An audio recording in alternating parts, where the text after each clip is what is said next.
ಈಗ ಆರಂಭವಾಗ್ತಾ ಇದೆ ದೇಶದ ಅತಿ ದೊಡ್ಡ ಮೊಕದ್ದಮೆ ಆಪ್ಕಿ ಅದಾಲತ್ ರಜತ್ ಶರ್ಮಾ ಅವರೊಂದಿಗೆ.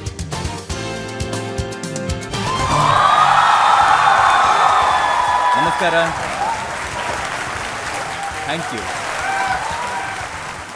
ಆಪ್ಕಿ ಅದಾಲತ್ನಲ್ಲಿ ಇವತ್ತಿನ ವಿಚಾರಣೆ ಶುರು ಮಾಡೋಣ. ಇವತ್ತಿನ ನಮ್ಮ ಅತಿಥಿ ಸೌತ್ ಇಂಡಿಯಾದ ಎಂಥ ನಾಯಕ ಅಂದ್ರೆ ದೊಡ್ಡ ದೊಡ್ಡ ನಾಯಕರನ್ನ ಸೋಲ್ಸೋದು ಹೇಗೆ ಅಂತ ಗೊತ್ತಿರೋರು, ಚುನಾವಣೆಯಲ್ಲಿ ಗೆಲ್ಲಬೇಕು ಅಂತ ಇರೋರು. ಸೌತ್ ಇಂಡಿಯಾದ ಪಾಪ್ಯುಲರ್ ನಾಯಕರಲ್ಲಿ ಇವರು ಕೂಡ ಒಬ್ಬರು.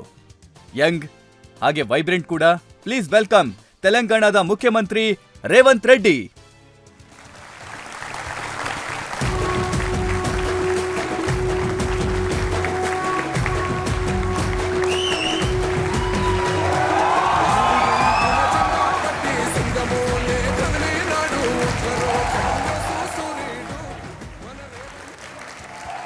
ಆಪ್ಕಿ ಅದಾಲತ್ಗೆ ನಾನು ಸ್ವಾಗತಿಸ್ತಾ ಇದ್ದೇನೆ ಇವತ್ತಿನ ನಮ್ಮ ಜಡ್ಜ್ ಪಂಕಜ್ ವೋರಾ ಅವರನ್ನ, ಪ್ರಸಿದ್ಧ ಜರ್ನಲಿಸ್ಟ್ ಪಂಕಜ್ ವೋರಾ.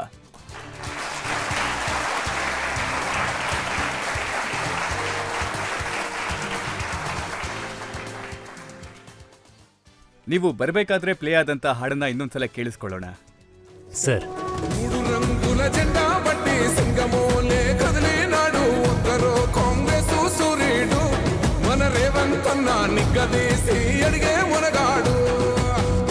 ಸರ್, ನನಗೆ ಏನೂ ಅರ್ಥನೇ ಆಗ್ಲಿಲ್ಲ. ಏನದ್ರ ಅರ್ಥ? ನೀವು ಸ್ವಲ್ಪ ಆದ್ರೂ ತೆಲುಗು ಭಾಷೆನ ಕಲಿಬೇಕಾಗತ್ತೆ, ಯಾಕಂದ್ರೆ ಅದು ನಿಮಗೆ ಅರ್ಥ ಆಗತ್ತೆ. ಆದ್ರೆ ಆಗ ತೆಲಂಗಾಣ ಜನದ ಅಥವಾ ತೆಲುಗು ಜನರ ಹೃದಯ ಬಡಿತ ನಿಮ್ಗೇನು ಅಂತ ಅರ್ಥ ಆಗತ್ತೆ. ಅದರ ಅರ್ಥ ತ್ರಿವರ್ಣ ಧ್ವಜವನ್ನು ಒಬ್ಬ ಯೋಧ ಹಿಡ್ಕೊಂಡು ಬಂದಿದ್ದಾರೆ. ಅವರ ಹೆಸರು ರೇವಂತ್ ಅನ್ನ. ಅನ್ನ ಅಂದ್ರೆ ಅಣ್ಣ. ಓಕೆ. ಜೊತೆಗೆ ಕಾಂಗ್ರೆಸ್ ಕಾರ್ಯಕರ್ತರನ್ನ ಮೋಟಿವೇಟ್ ಮಾಡೋದಕ್ಕೆ, ಹಾಗೆ ತೆಲಂಗಾಣ ಜನರಲ್ಲಿ ಸರ್ಕಾರದ ವಿರುದ್ಧ ಏನು ಯೋಚನೆ ಇದೆ, ಜೊತೆಗೆ ಜನ ಮುಂದೆ ಏನು ಯೋಚನೆ ಮಾಡ್ತಿದ್ದಾರೆ, ಇದು ಸೀಕ್ವೆಲ್ ಆಫ್ ದಟ್ ಎಮೋಷನ್. ಇದನ್ನ ಯಾರೋ ಮಾಡಿಕೊಟ್ಟಿದ್ರು ಪಾದಯಾತ್ರೆಯಲ್ಲಿ ಇದನ್ನ ಪ್ಲೇ ಮಾಡೋದಕ್ಕೆ. ಅದಕ್ಕೆ ಎಲ್ಲರೂ ಡ್ಯಾನ್ಸ್ ಮಾಡ್ತಾರೆ. ಹಾ, ಪ್ರಿಯಾಂಕ್ ಅವರು, ರಾಹುಲ್ ಅವರು ಕೂಡ ಡ್ಯಾನ್ಸ್ ಮಾಡಿದ್ರು ಈ ಒಂದು ಪ್ರೋಗ್ರಾಂನಲ್ಲಿ.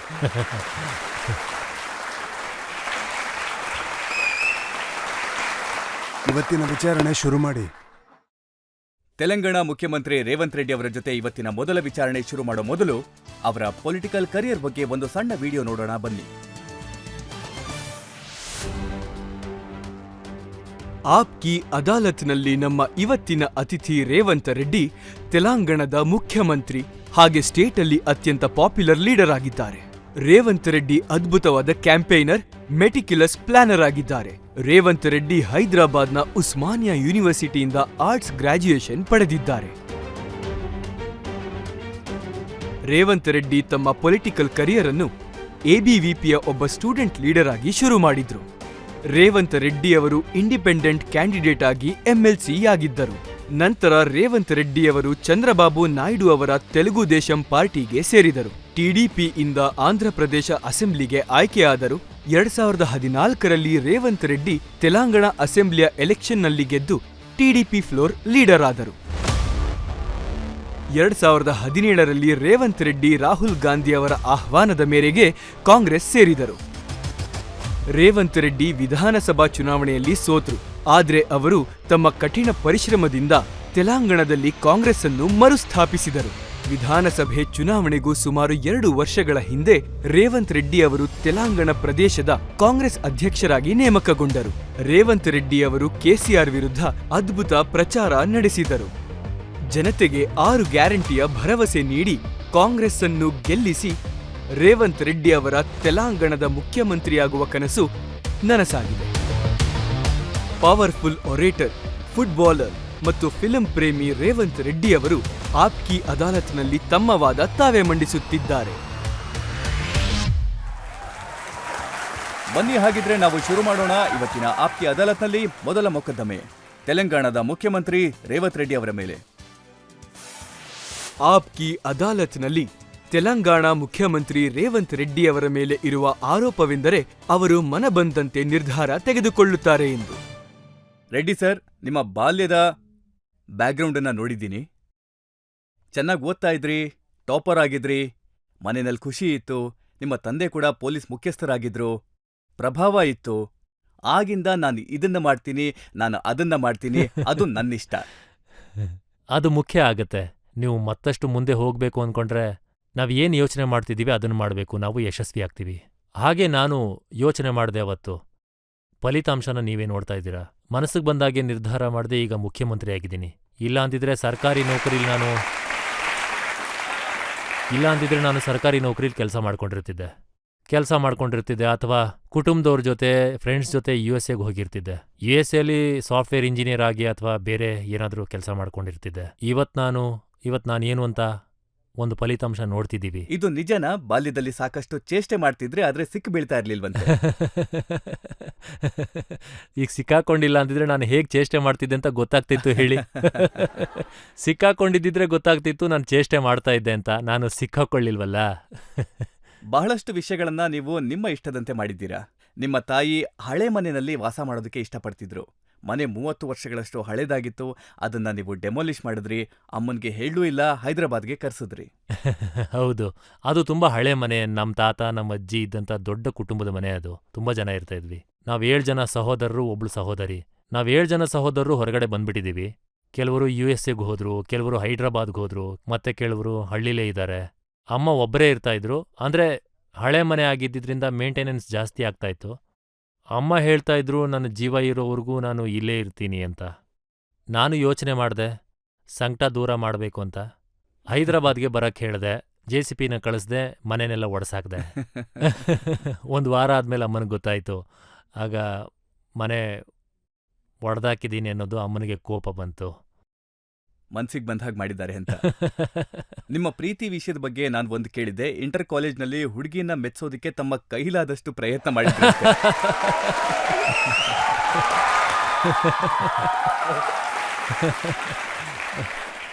ಅದು ಲವ್ ಮ್ಯಾರೇಜ್ ಮಾಡ್ಕೋಬೇಕು ಅಂದ್ರೆ ಏನಾದ್ರೂ ಒಂದು ಮಾಡ್ಲೇಬೇಕಲ್ವಾ?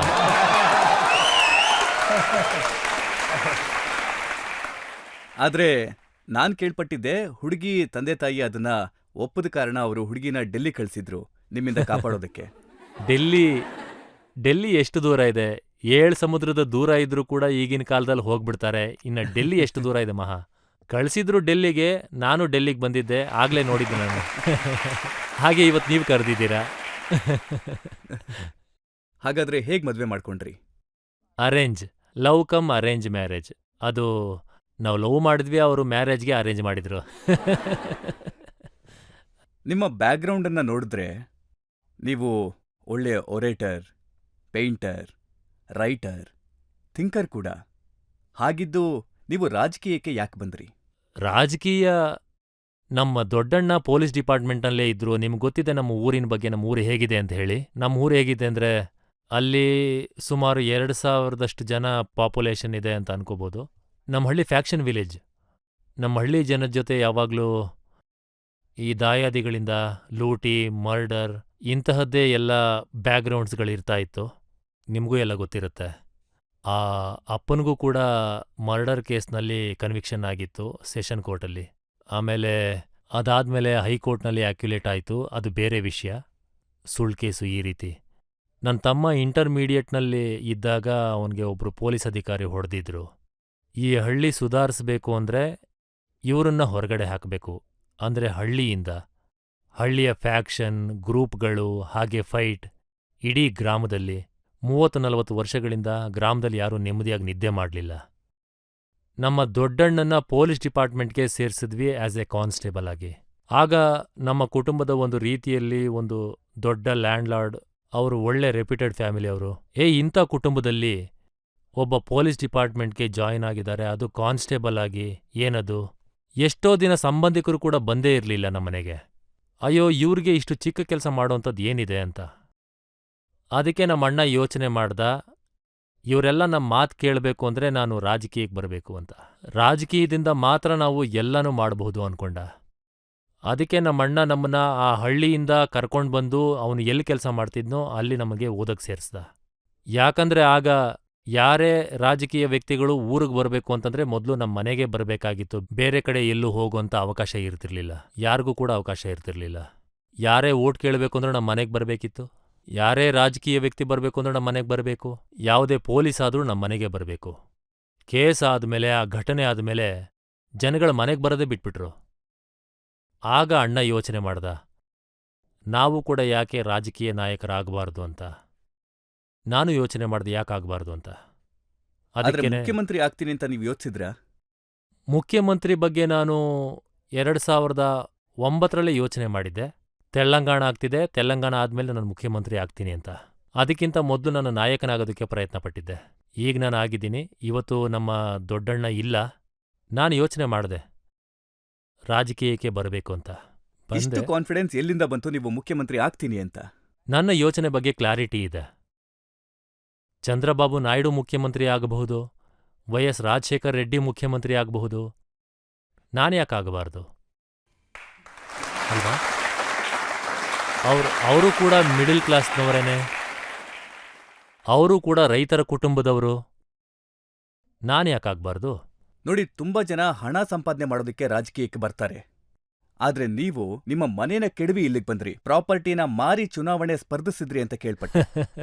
ಏನಾದ್ರೂ ಪಡ್ಕೋಬೇಕು ಅಂದ್ರೆ ಏನಾದ್ರೂ ಕಳ್ಕೊಳ್ಳೇಬೇಕಲ್ವಾ? ಪ್ರಾಪರ್ಟಿನ ಯಾವಾಗ ಬೇಕಾದ್ರೂ ತಗೋಬಹುದು. ಆದ್ರೆ ರಾಜಕೀಯದಲ್ಲಿ ಸೋತ್ ಹೋದ್ರೆ ಎಲ್ಲವೂ ಕಳ್ಕೊತೀವಿ.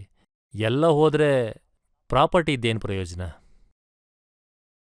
ಆದ್ರೆ ನಿಮ್ಮ ಹೆಂಡತಿ 1500 ಕೋಟಿ ಪ್ರಾಪರ್ಟಿ ಮಾರಿ ಚುನಾವಣೆಗೆ ಸ್ಪರ್ಧಿಸೋಕೆ ತಯಾರಾಗಿದ್ರ? ಕೆಲವೊಮ್ಮೆ ನಾವು ಎಲ್ಲನೂ ಹೆಂಡ್ತಿಗೆ ಹೇಳಿ ಮಾಡೋದಕ್ಕಾಗಲ್ಲ. ಎಲ್ಲ ಮಾಡಿದ್ಮೇಲೆ ಹೆಂಡ್ತಿಗೆ ಹೇಳಬೇಕು ಅನ್ಸುತ್ತೆ. ನಿಮ್ಗೆ ಅಮ್ಮನ್ಗೂ ಹೇಳುವಂತ ಅಭ್ಯಾಸ ಇಲ್ಲ, ಹಾಗೆ ನಿಮ್ಮ ಹೆಂಡತಿಗೂ ಕೂಡ ಹೇಳೋ ಅಭ್ಯಾಸ ಇಲ್ಲ.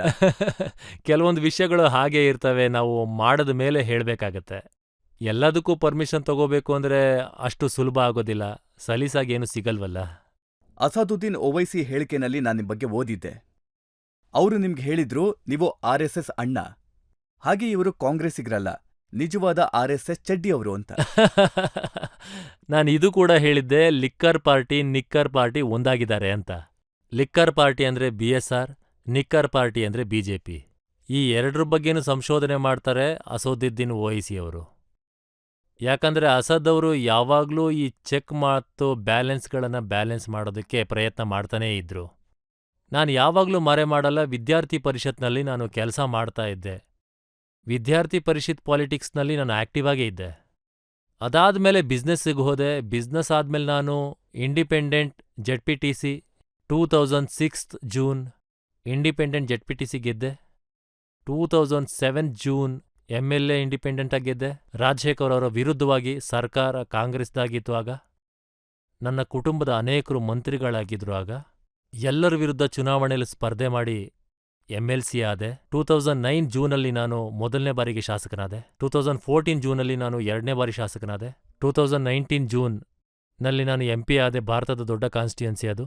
ಅಮಿತ್ ಶಾ ಅವರು ಮತ್ತೆ ಮೋದಿಯವರು ಇಬ್ಬರು ಕಾನ್ಸ್ಟಿಟ್ಯೂನ್ಸಿನೂ ಸೇರಿಸಿದ್ರೆ ನನ್ನ ಕಾನ್ಸ್ಟಿಟ್ಯೂನ್ಸಿ ಅಷ್ಟು ದೊಡ್ಡದು. 35 ಲಕ್ಷ ವೋಟರ್ಸ್ ಇದ್ದಾರೆ ನನ್ನ ಮಲ್ಕರ್ಜಿಗಿರಿಯಲ್ಲಿ.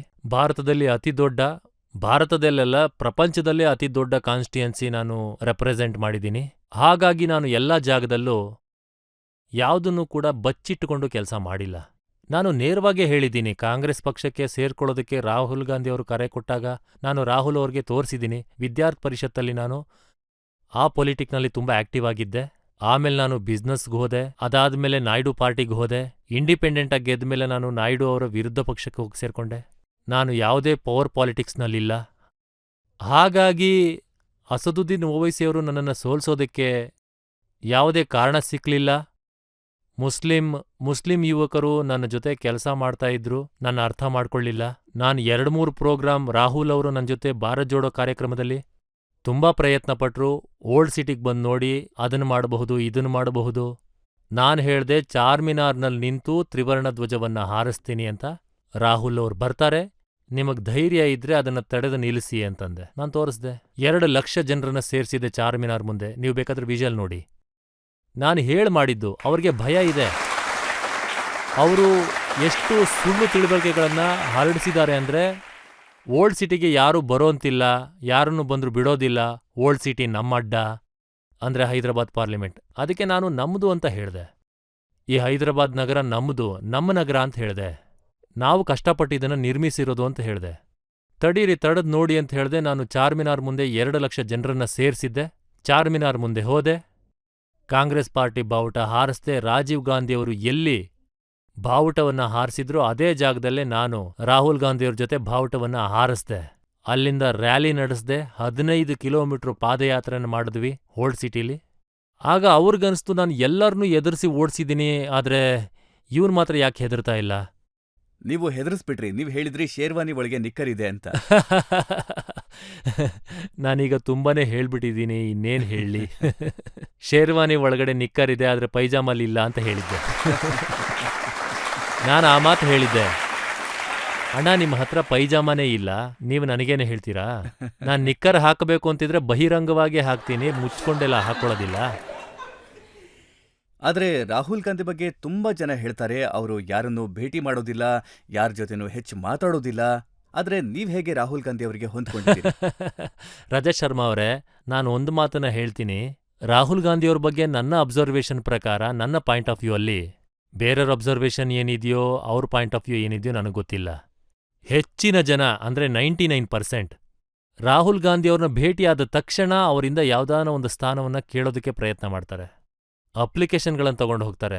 ಸರ್, ನಾನು PCC ಅಧ್ಯಕ್ಷನಾಗಬೇಕು, AICC ಸೆಕ್ರೆಟರಿ ಆಗಬೇಕು, ನಾನು ಮುಖ್ಯಮಂತ್ರಿ ಆಗಬೇಕು, ಮಂತ್ರಿ ಆಗಬೇಕು. 2 ನಿಮಿಷದಲ್ಲೇ ಅವ್ರಿಗೆ ಅರ್ಥ ಆಗ್ಬಿಡುತ್ತೆ ಇವರು ಯಾವ ಅಜೆಂಡಾ ಹಿಡ್ಕೊಂಡು ಬಂದಿದ್ದಾರೆ ಅಂತ. ಪರ್ಸನಲ್ ಅಜೆಂಡಾ ಇದ್ರೆ 2 ನಿಮಿಷ ಆದ್ಮೇಲೆ ಮಾತಾಡೋದಕ್ಕೆ ಏನಿರುತ್ತೆ? ಸರಿ, ನಾನು ನೋಡ್ತೀನಿ ಅಂತ ಕಳಿಸ್ಕೊಟ್ಬಿಡ್ತಾರೆ. ಅದೇ ಪಬ್ಲಿಕ್ ಅಜೆಂಡಾ ಇದ್ರೆ, ಕೆಲವು ಪಾಲಿಸಿ ಇದ್ರೆ, ಸ್ವಲ್ಪ ಪಕ್ಷದ ಆಕ್ಟಿವಿಟಿ ಪ್ರೋಗ್ರಾಮ್ಗಳೊಂದಿಗೆ ಹೋಗಿ ಕೂತ್ಕೊಂಡ್ರೆ ರಾಹುಲ್ ಅವರು ಕೇಳೋದಕ್ಕೆ ತಯಾರಿದ್ದಾರೆ. ಮೊದಲನೇ ಬಾರಿ ನನ್ನ ಮೀಟಿಂಗ್ ಇದ್ದಿದ್ದು 10 ನಿಮಿಷಕ್ಕೆ. ನಾನು ಹೋಗಿದ್ದೆ, ಮಾತಾಡ್ತಾ ಅವರು ಹೇಳಿದ್ರು, ಎಲ್ಲರಂತೆ ನೀವು ಕೂಡ ಪೊಸಿಷನ್ಗೋಸ್ಕರ ಬಂದಿದ್ದೀರಾ ಪಾರ್ಟಿಲಿ ಅಂತ. ನನ್ನನ್ನು ಕೇಳಿದ್ರು, ನೀವೇನು ಬಯಸ್ತಾ ಇದ್ದೀರಾ ಅಂತ. ನಾನು ಹೇಳ್ದೆ, ನಾನು ಇನ್ನೂ 25 ವರ್ಷ ನಿಮ್ ಜೊತೆನೇ ಇರಬೇಕು, ಹೀಗೆ ಏನು ಕೇಳಲಿ? ನಾನೇನು ಕೇಳೋದಕ್ಕೆ ಬಂದಿಲ್ಲ. ನಾವು ಒಟ್ಟಿಗೆ ಮುನ್ನಡಿಬೇಕು ಅಂತಂದ್ರೆ ಈ ಒಂದು ಪ್ರೋಗ್ರಾಮ್ನ ಕೈಯಲ್ಲಿಟ್ಕೊಂಡು ಹೋಗ್ಬೇಕಾಗತ್ತೆ. ಈ ಪಾಲಿಸಿನ ನಾವು ಅನುಸರಿಸ್ತಾ ಹೋದ್ರೆ ಏನಾದ್ರೂ ಮಾಡಬಹುದು. ಒಂದಷ್ಟು ಐಡಿಯಾಗಳನ್ನ ನಾನು ಪಕ್ಷಕ್ಕೋಸ್ಕರ ತಗೊಂಡು ಹೋಗಿದ್ದೆ. ಔಟ್ಸೈಡ್ ಅಬ್ಸರ್ವರ್ ಆಗಿ ನಾನು ಕಾಂಗ್ರೆಸ್ ಬಗ್ಗೆ ನನ್ನ ಕೆಲವು ಅಬ್ಸರ್ವೇಷನ್ ಇತ್ತು, ಅದನ್ನ ಅವ್ರಿಗೆ ಹೇಳಿದೆ. ಅವ್ರ ಬಗ್ಗೆ ಒಂದಷ್ಟು ಅಬ್ಸರ್ವೇಷನ್ ಇತ್ತು, ಅದನ್ನು ಕೂಡ ನಾನು ಅವ್ರಿಗೆ ಹೇಳಿದೆ. ಆ ಮೀಟಿಂಗ್ ಹೆಂಗ್ ಹೋಯ್ತು ಅಂದ್ರೆ 1.5 ಗಂಟೆ ಆಯ್ತು. ಹೊರಗಡೆ ಆನಂದ್ ಶರ್ಮಾ ಅವರು, ಸಿದ್ದಿ ಅವರು, ತುಂಬಾ ಜನ ಹೊರಗಡೆ ನಿಂತಿದ್ರು. ಅವರನ್ನ ಕಾಯಿಸಿ ನನ್ನ ಜೊತೆ ತುಂಬಾ ಹೊತ್ತು ಮಾತಾಡಿದ್ರು. ಮತ್ತೀಗ ಇದನ್ನ ಏನು ಹೇಳ್ತಾರೆ ರಜತ್ ಶರ್ಮಾ ಅವರೇ, 10 ನಿಮಿಷದ ಮೀಟಿಂಗ್ ಅಂತ ಹೇಳಿ 1.5 ಗಂಟೆ ಆಯ್ತು. ಇದರ ಅರ್ಥ ಏನು ಅಂದ್ರೆ, ರಾಹುಲ್ ಗಾಂಧಿಯವ್ರ ಹತ್ರ ಪರ್ಸನಲ್ ಅಜೆಂಡಾ ಇಟ್ಕೊಂಡು ಹೋದ್ರೆ 1 ರಿಂದ 2 ನಿಮಿಷದಲ್ಲಿ ಮೀಟಿಂಗ್ ಮುಗಿದೋಗುತ್ತೆ. ಜನತೆಯ ಅಜೆಂಡಾ ತಗೊಂಡು, ಪಾರ್ಟಿಯ ಅಜೆಂಡಾ ತಗೊಂಡು ಹೋದ್ರೆ ನಿಮ್ಗೇನು ತೊಂದರೆ ಆಗಲ್ಲ, ನಿಮಗೆ ತುಂಬಾ ಸಮಯ ಕೊಡ್ತಾರೆ. ಅಲಂಕಾರ್ ಅವರು ಮತ್ತೆ ಕೌಶಲ್ ಅವರು ಬಂದು ಸನ್ನೆ ಮಾಡ್ತಾ ಇದ್ರು, ತುಂಬಾ ಸಮಯ ಆಗಿದೆ, ತುಂಬಾ ಜನ ಕಾಯ್ತಾ ಇದ್ದಾರೆ ಅಂತ. ಆಗ್ಲೂ ಕೂಡ ರಾಹುಲ್ ಅವರು ಕೇಳೋದಕ್ಕೆ ತಯಾರಾಗಿರ್ತಿದ್ರು. ಆದ್ರೆ ಆ ಸಮಯದಲ್ಲಿ ಕಾಂಗ್ರೆಸ್ನ ಪರಿಸ್ಥಿತಿ ತೆಲಂಗಾಣದಲ್ಲಿ ಚೆನ್ನಾಗಿರ್ಲಿಲ್ಲ. ಸಂಘಟನೆಯೂ ಇರ್ಲಿಲ್ಲ, ನಾಯಕರೂ ಇರ್ಲಿಲ್ಲ. ಹಾಗಿದ್ದು ನೀವು ಯಾಕೆ ಕಾಂಗ್ರೆಸ್ ಅನ್ನ ಆಯ್ಕೆ ಮಾಡ್ಕೊಂಡ್ರಿ? ನೀವು TRSಗೆ ಹೋಗ್ಬೋದಿತ್ತು, BJPಗೆ ಹೋಗ್ಬೋದಿತ್ತು, ನಿಮ್ಮ ಹತ್ರ ತುಂಬಾ ಆಪ್ಷನ್ ಇತ್ತು. ನಾನಾಗ ನಾಯ್ಡು ಪಾರ್ಟಿಲಿದ್ದೆ. Naidu party was India alliance. ನಾವು ಸರ್ಕಾರದಲ್ಲೂ ಇದ್ವಿ, ಆಂಧ್ರ ಪ್ರದೇಶದಲ್ಲೂ ಸರ್ಕಾರವಿತ್ತು, ಕೇಂದ್ರದಲ್ಲೂ ಸರ್ಕಾರವಿತ್ತು. ನಾಯ್ಡು ಪಾರ್ಟಿಯ MP ಹಾಗೆ ಮಂತ್ರಿ ಆಗಿದ್ರು ಅಶೋಕ್ ಗಜಪತಿ ರಾಜ್ ಅವರು, ಸುಜನಾ ಚೌಧರಿ ಅವರು. ನಾನು ಬಯಸಿದ್ರೆ ರಾಜ್ಯಸಭಾ ಸದಸ್ಯನಾಗಿ ಮಂತ್ರಿ ಬೇಕಾದ್ರೂ ಕೇಂದ್ರದಲ್ಲಿ ಆಗ್ತಿದ್ದೆ. ಇದು ನನ್ನ ಎಲ್ಲಾ ಪರ್ಸನಲ್ ಇಂಟ್ರೆಸ್ಟ್ ಹಾಗೆ ಪರ್ಸನಲ್ ಸ್ಯಾಟಿಸ್ಫ್ಯಾಕ್ಷನ್ ಆಗಿತ್ತು. ಅಂದ್ರೆ ತೆಲಂಗಾಣ ಜನರ ಪರವಾಗಿ ಹೋರಾಡೋಂಥವ್ರು ಯಾರೂ ಇರಲಿಲ್ಲ. ನಾನು ನಾಯ್ಡು ಪಾರ್ಟಿನ ಯಾಕೆ ಬಿಟ್ಟಿದ್ದು ಅಂದ್ರೆ DNA ಪ್ರಾಬ್ಲಮ್ ಇತ್ತು. ಅಂದ್ರೆ ಈ ಆಂಧ್ರ ಪಾರ್ಟಿ, ನಾನು ಎಷ್ಟೇ ದುಡಿದ್ರು ಕಷ್ಟಪಟ್ರು ಕೊನೆಗೆ KCR ಹೇಳ್ತಿದ್ರು, ಅಣ್ಣ ಈ ಪಾರ್ಟಿ ಎಲ್ಲಿದೆ, ಇದು ಆಂಧ್ರ ಪಾರ್ಟಿದಿದು, ಆಂಧ್ರದ ಪರವಾಗಿ ವಕಾಲತ್ ಮಾಡ್ತಿದ್ದಾರೆ, ಇವರು ಆಂಧ್ರದ ಗುಲಾಮ್ರು. ಒಂದೇ ಮಾತಲ್ಲೇ ಮುಗಿಸ್ಬಿಡ್ತಾ ಇದ್ರು. ನಾನು ಯೋಚನೆ ಮಾಡಿದೆ, ಮುಂದೆ KCR ವಿರುದ್ಧ ಹೋರಾಡಬೇಕು, ಹೇಗ್ ಹೋರಾಡೋದು? ಆಗ ನಾನು ಯೋಚನೆ ಮಾಡಿದೆ, ಕಾಂಗ್ರೆಸ್ ಪ್ಲಾಟ್ಫಾರ್ಮ್ ನನಗೆ ಏನು ಕೊಟ್ಟಿದ್ಯೋ ಅದರಿಂದಾನೇ ನಾನು ಕಾಂಗ್ರೆಸ್ ಪ್ಲಾಟ್ಫಾರ್ಮ್ ಮುಖಾಂತರ ಇವರನ್ನ ಸೋಲಿಸ್ಬೇಕು ಅಂತ. ಅದರಿಂದ ಕಾಂಗ್ರೆಸ್ ಆಗ ನಾನು MLC ಇಂಡಿಪೆಂಡೆಂಟ್ ಆಗಿ ಗೆದ್ದಾಗ ನಾಯ್ಡು ಅವರು ಸಿಕ್ಕಾಪಟ್ಟೆ ಕೆಟ್ಟ ಪೊಸಿಷನ್ನಲ್ಲಿದ್ರು. ಅಂದ್ರೆ 40 MLAಗಳಷ್ಟೇ. ರಾಜಶೇಖರ್ ರೆಡ್ಡಿ ಅವರ ಹವಾ ನಡೀತಾ ಇತ್ತು, ನಾಯ್ಡು ಅವ್ರದ್ದು ಏನೂ ಇರಲಿಲ್ಲ. ಆಗ್ಲೂ ನಾನು ವಿರೋಧ ಪಕ್ಷವನ್ನು ಆಯ್ಕೆ ಮಾಡಿಕೊಂಡೆ, ಜನರ ಪರವಾಗಿ ಹೋರಾಡಬೇಕು ಅಂತ. 2017ರಲ್ಲಿ ನಾನು ನಾಯ್ಡು ಪಾರ್ಟಿಯವರನ್ನ ತೊರಿಬೇಕಾದಾಗ ನಾನು BJPಯ ಪವರ್ ಪಾರ್ಟಿಗೆ ಸೇರ್ಕೋಬೇಕಾಗಿತ್ತು. ಆದ್ರೂ ಕೂಡ KCR ಅಧಿಕಾರದಲ್ಲಿತ್ತು, ಅಲ್ಲೂ ಹೋಗಬಹುದಾಗಿತ್ತು. ಆದ್ರೆ ಆಗ ಅಲ್ಲಿ ಕಾಂಗ್ರೆಸ್ ತುಂಬಾನೇ ವೀಕ್ ಆಗಿತ್ತು ಆ ಸಮಯದಲ್ಲಿ, ಸೆಂಟ್ರಲ್ ಮತ್ತೆ ಸ್ಟೇಟ್. ಹಾಗಾಗಿ ನಾನು ಜನಗಳ ಪರವಾಗಿ ಹೋರಾಡೋದಕ್ಕೆ ಬಯಸಿದ್ದೆ.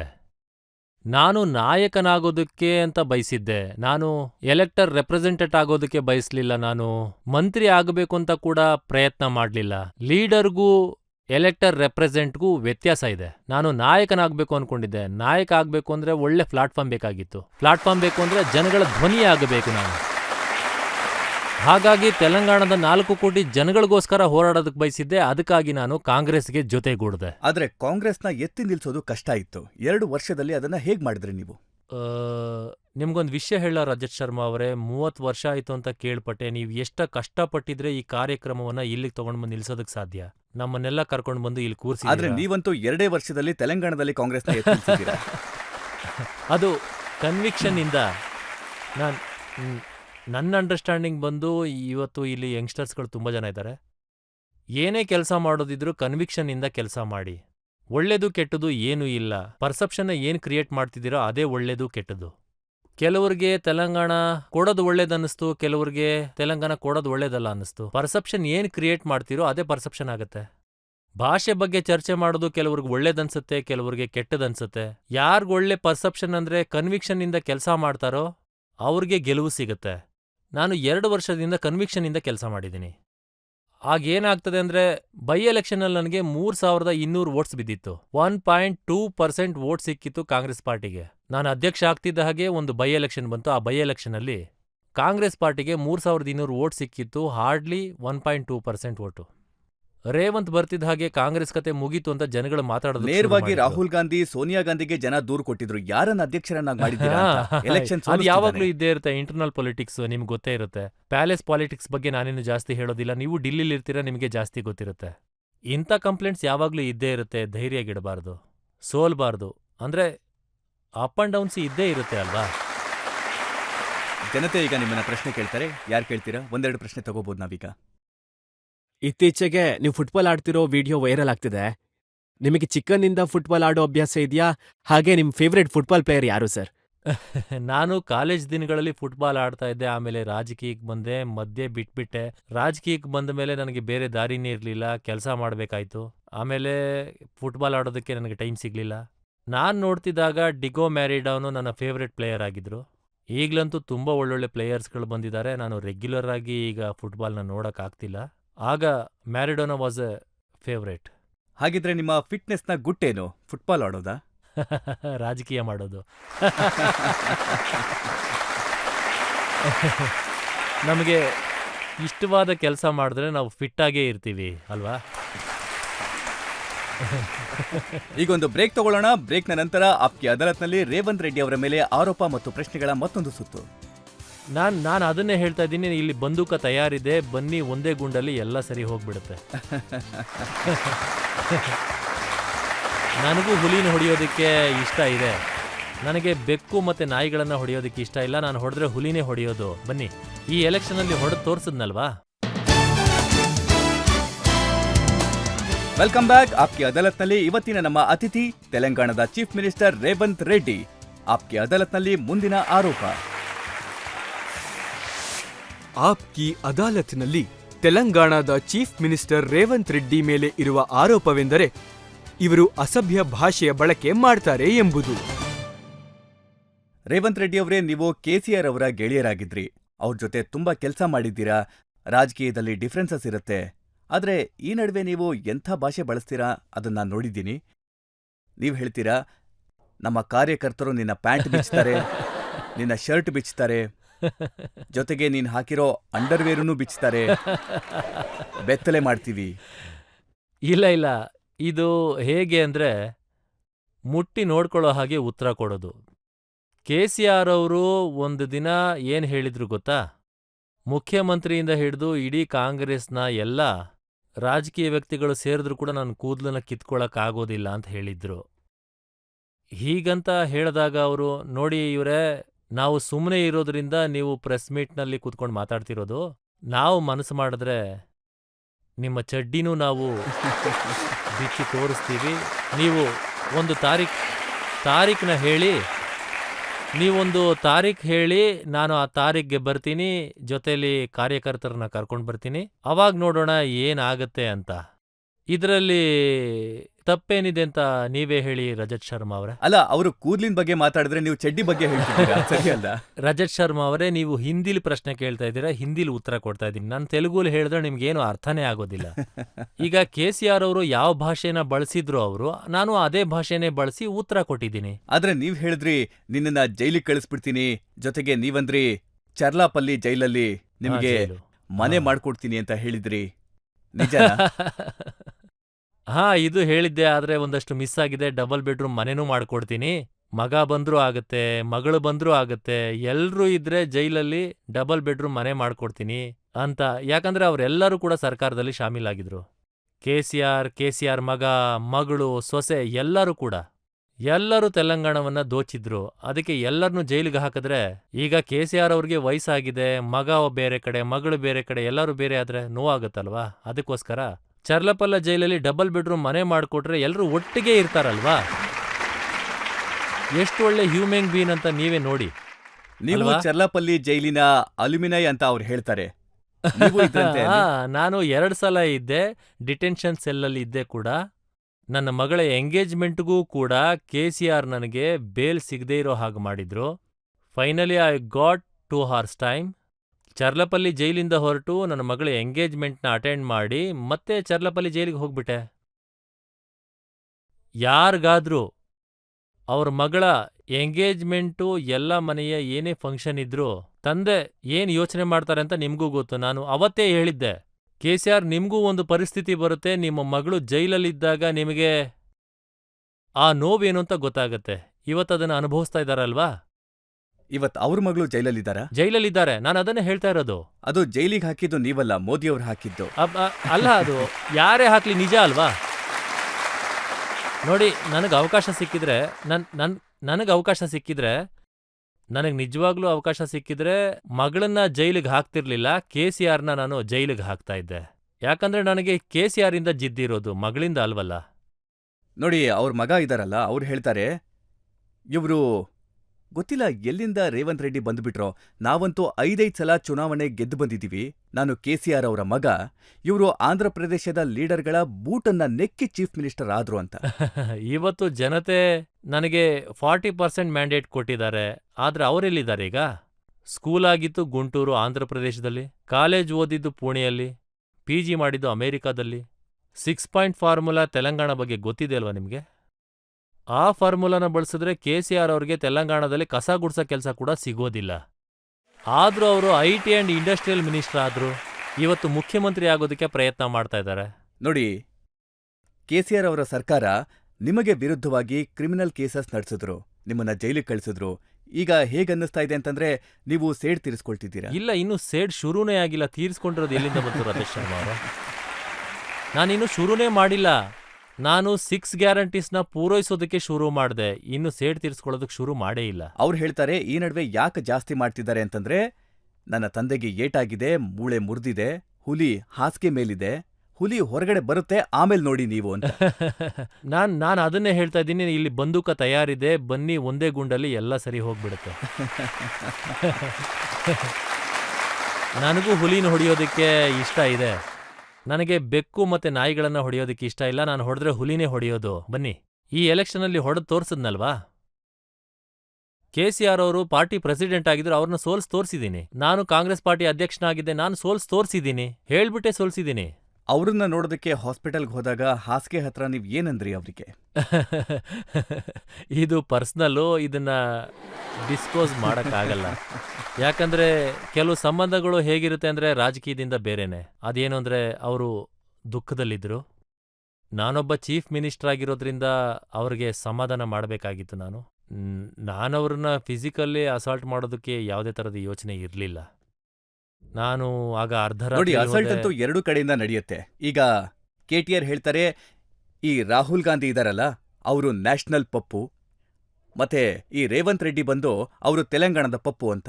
ನಿಜವಾದ ಮಾತು. ಪಪ್ಪು ಅಂತಂದ್ರೆ ಬೇಳೆ ಅಂದ್ರೆ ಪ್ರೋಟೀನ್ ಫುಡ್. ಬೇಳೆ ಅಂತಂದ್ರೆ ಪ್ರೋಟೀನ್ ಅಲ್ವಾ? ದಾಲ್ ಅಂತಂದ್ರೆ ಪ್ರೋಟೀನ್. ಈಗ ಎಲ್ಲರೂ ಕೂಡ ವೆಜಿಟೇರಿಯನ್ಸ್ಗಳಾಗ್ತಿದ್ದಾರೆ. ನಾವೇನು ಹೆರಾಯಿನ ಇಲ್ಲ ಕೊಕೈನ ಗಾಂಜಾ ಆ ಥರದ್ದೇನು ಅಲ್ವಲ್ಲ. ನೀವೇ ಅದು. ಇಷ್ಟೇ ವ್ಯತ್ಯಾಸ ಇರೋದು. ನೀವು ನಶೆ ಸಾಮಾನು, ನಾವು ಬೇಳೆನೆ. ಬೇಳೆ ಒಳ್ಳೇದಲ್ವಾ ಎಲ್ರಿಗೂನು. ನೀವಂದ್ರಿ KTR ಡ್ರಗ್ ಪೆಡ್ಲರ್ಗಳ ಬ್ರ್ಯಾಂಡ್ ಅಂಬಾಸಡರ್ ಅಂತ. ಒಂದ್ಸಲ ಹೀಗೆ ನಮ್ಮ ನಡುವೆ ಡ್ರಗ್ಸ್ ಬಗ್ಗೆ ಒಂದು ಚರ್ಚೆ ನಡೀತಿತ್ತು. ಆಗ ನಾನು ಹೇಳ್ದೆ, ನಾವು ಯುವಕರಿಗೆ ಒಂದು ರೋಲ್ ಮಾಡಲಾಗಿರ್ಬೇಕು. ಬ್ಲಡ್ ಎಲ್ಲರದು ಸ್ಯಾಂಪಲ್ ಕೊಡೋಣ, ಈ ಥರ ಒಂದು ಚಾಲೆಂಜ್ ಮಾಡಿದ್ವಿ, ವೈಟ್ ಚಾಲೆಂಜ್ ಅಂತ. ನಾನು 3 ಜನಕ್ಕೆ ಚಾಲೆಂಜ್ ಮಾಡಿದ್ದೆ. KTR, ವಿಶ್ವೇಶ್ವರ ರೆಡ್ಡಿ, ಮೂರನೇವರು ತುಂಬಾ ಇಂಪಾರ್ಟೆಂಟ್ ಪರ್ಸನ್ನು ತೆಲಂಗಾಣದಲ್ಲಿ. ನೋಡ್ರಪ್ಪ, ನಾನು ಮೊದಲು ನನ್ನ ಬ್ಲಡ್ ಸ್ಯಾಂಪಲ್ನ ಕೊಡ್ತೀನಿ, ನಾನು ಡ್ರಗ್ ಫ್ರೀ ಅಂತ. ಆಮೇಲೆ ನಾನು 3 ಜನರಿಗೆ ಸವಾಲ್ ಮಾಡ್ತೀನಿ, ಅವ್ರು 3 ಬ್ಲಡ್ ಸ್ಯಾಂಪಲ್ನ ಕೊಡಬೇಕು. ಆಮೇಲೆ 3 ಜನಕ್ಕೆ ಚಾಲೆಂಜ್ ಮಾಡಬೇಕು. ಅವ್ರು ಇಡೀ ತೆಲಂಗಾಣದ ಯೂತ್ಗೆ ಡ್ರಗ್ ಫ್ರೀ ಸೊಸೈಟಿ ಮಾಡೋದಕ್ಕೆ ವೈಟ್ ಸ್ಯಾಂಪಲ್ಸ್ನ ಮಾಡಿದೆ. ಮೊದಲು ಅವರೇ ಸವಾಲು ಹಾಕಿದ್ದು. ಅದಕ್ಕೆ ನಾನು ಅವ್ರಿಗೆ ಹೇಳ್ದೆ, ಸರಿ ಬನ್ನಿ, ನಾನು ಈ ತಾರೀಕಿಗೆ ಬರ್ತೀನಿ ಹಾಸ್ಪಿಟ್ಲಿಗೆ, ಆಗ ಬಂದು ಸ್ಯಾಂಪಲ್ ಕೊಡ್ತೀನಿ. ಅವ್ರು ಓಡ್ ಹೋದ್ರು. ಯಾಕೆ ಓಡ್ ಹೋದ್ರು? ನೀವು ಡ್ರಗ್ಸ್ ತಗೋತಾ ಇದ್ದೀರಾ ಇಲ್ಲ ಅಂತ ನಾನು ಏನೂ ಹೇಳಿಲ್ವಲ್ಲ. ನಾನು ಇಷ್ಟೇ ಹೇಳಿದ್ದು ವೈಟ್ ಚಾಲೆಂಜ್. ಈ ನಡುವೆ ನಿಮ್ಗೆ ಗೊತ್ತೇ ಇರಬೇಕು, ಪಂಜಾಬಲ್ಲಿ ಏನಾಗ್ತಾ ಇದೆ, ತೆಲಂಗಾಣಲ್ಲಿ ಏನಾಗ್ತಾ ಇದೆ, ಇನ್ನೂ ಕೆಲವು ಕಡೆ ಏನಾಗ್ತಾ ಇದೆ. ಕಾಸ್ಮೋಪಾಲಿಟನ್ ಸಿಟಿಗಳಲ್ಲಿ ಡ್ರಗ್ನ ಎಷ್ಟೊಂದು. ಎಲ್ಲ ಸಿಟಿಗಳಲ್ಲೂ ಈ ನೋಡಿ, ಪ್ರಾಬ್ಲಮ್ ಇದೆ. ನಾವು ರೋಲ್ ಮಾಡಲ್ ಆಗಿರ್ಬೇಕು ಯೂತ್ಗೆ. ನಾವು ನಾಯಕರು. ನಾವು ಯೂತ್ಗೆ ದಿಕ್ಕನ್ನು ತೋರಿಸ್ತಾ ಇದ್ದೀವಿ. ಅದಕ್ಕಾಗಿ ನಾವುಗಳು ವೈಟ್ ಚಾಲೆಂಜ್ನ ತಗೊಳ್ಳೋದ್ರಲ್ಲಿ ಏನ್ ತೊಂದರೆ ಇದೆ? ಅವರ ಕಾಲದಲ್ಲಿ ಯಾರೆಲ್ಲ ಪೊಲೀಸ್ ಆಫೀಸರ್ಗಳಾಗಿದ್ರೋ, ಇಂಟೆಲಿಜೆನ್ಸ್ ಚೀಫ್ ಆಗಿದ್ರೋ, ಅವರನ್ನೂ ಒಬ್ಬೊಬ್ಬರಾಗಿ ನೀವು ಜೈಲಿಗೆ ಹಾಕ್ತಿದ್ದೀರಾ. ಅವರು ದೇಶ ಬಿಟ್ಟು ಓಡ್ ಹೋದ್ರು. ಅಮೆರಿಕದಲ್ಲಿದ್ದಾರೆ, ಚೀಫ್ ಆಗಿದ್ನಲ್ಲ. ಕಾಸಿಂ ರಿಜ್ವಿ ಓಡ್ ಹೋದ. ಇನ್ನು ಉಳಿದವರೆಲ್ಲ ಹಿಡ್ದಿದೀವಿ, ನಡೀತಾ ಇದೆ. ಟೆಲಿಫೋನ್ ಟ್ಯಾಪಿಂಗ್ ಬಗ್ಗೆ, ಮೊಬೈಲ್ ಹ್ಯಾಕಿಂಗ್ ವಿಷಯದಲ್ಲಿ. ಅವ್ರು ಹೇಳ್ತಾರೆ ಟೆಲಿಫೋನ್ ಟ್ಯಾಪಿಂಗ್ ಒಂದಿಬ್ರದಷ್ಟೇ ಮಾಡಿದ್ದು, ಅದೇನೋ ಅಷ್ಟು ದೊಡ್ಡ ಕ್ರೈಮಾ ಪೊಲೀಸ್ ಆಫೀಸರ್ಗಳನ್ನ ಜೈಲಿಗೆ ಹಾಕೋದಿಕ್ಕೆ.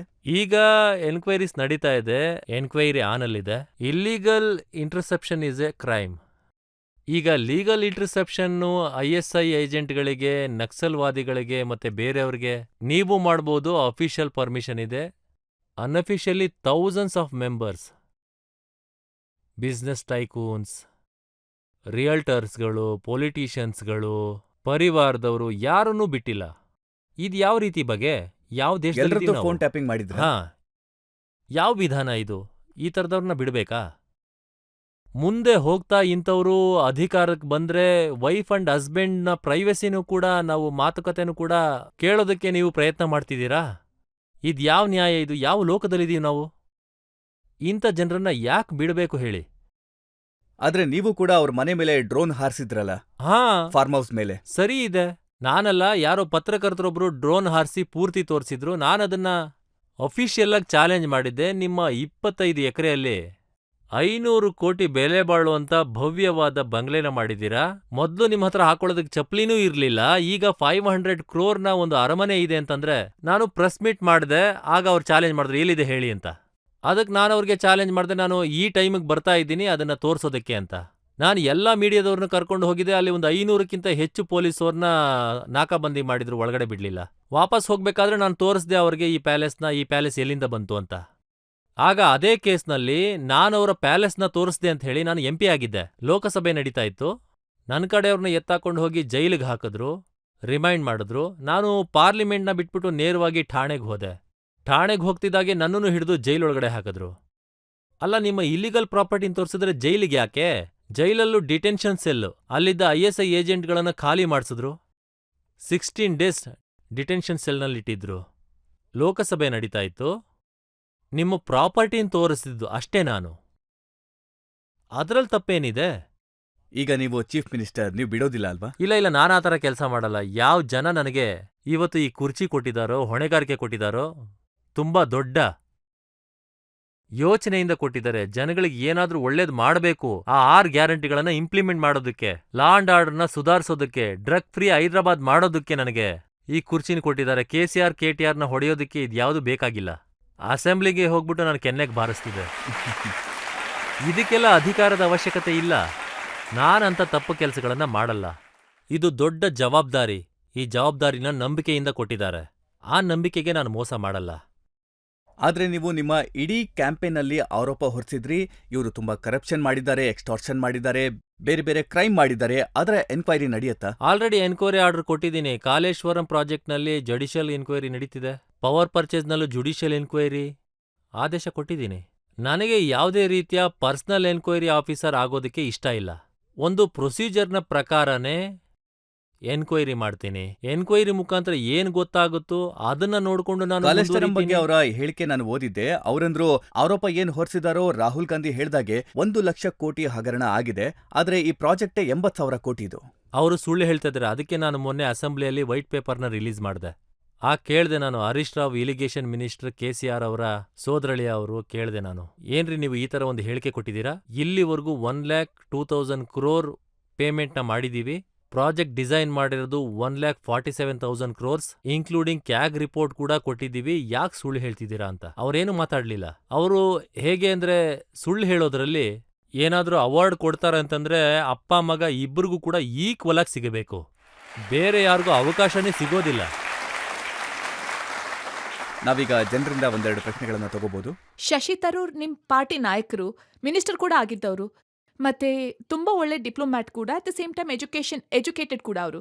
ನೀವು ಅವ್ರನ್ನ ಕತ್ತೆ ಅಂತ ಕರೆದ್ರಿ, ಯಾಕೆ ಹಾಗಂದ್ರಿ ಸರ್? ಅದರ ಹಿಂದೆ ಒಂದಷ್ಟು ಕಾರಣಗಳಿವೆ. ಈಗ ನನ್ನ ಬಾಯಿಂದ ಮತ್ತೆ ಯಾಕೆ ಹೇಳಿಸ್ತಿದ್ದೀರಾ? ಮತ್ತೆ ನಾನದನ್ನ ಹೇಳೋ ಅವಶ್ಯಕತೆ ಇಲ್ಲ.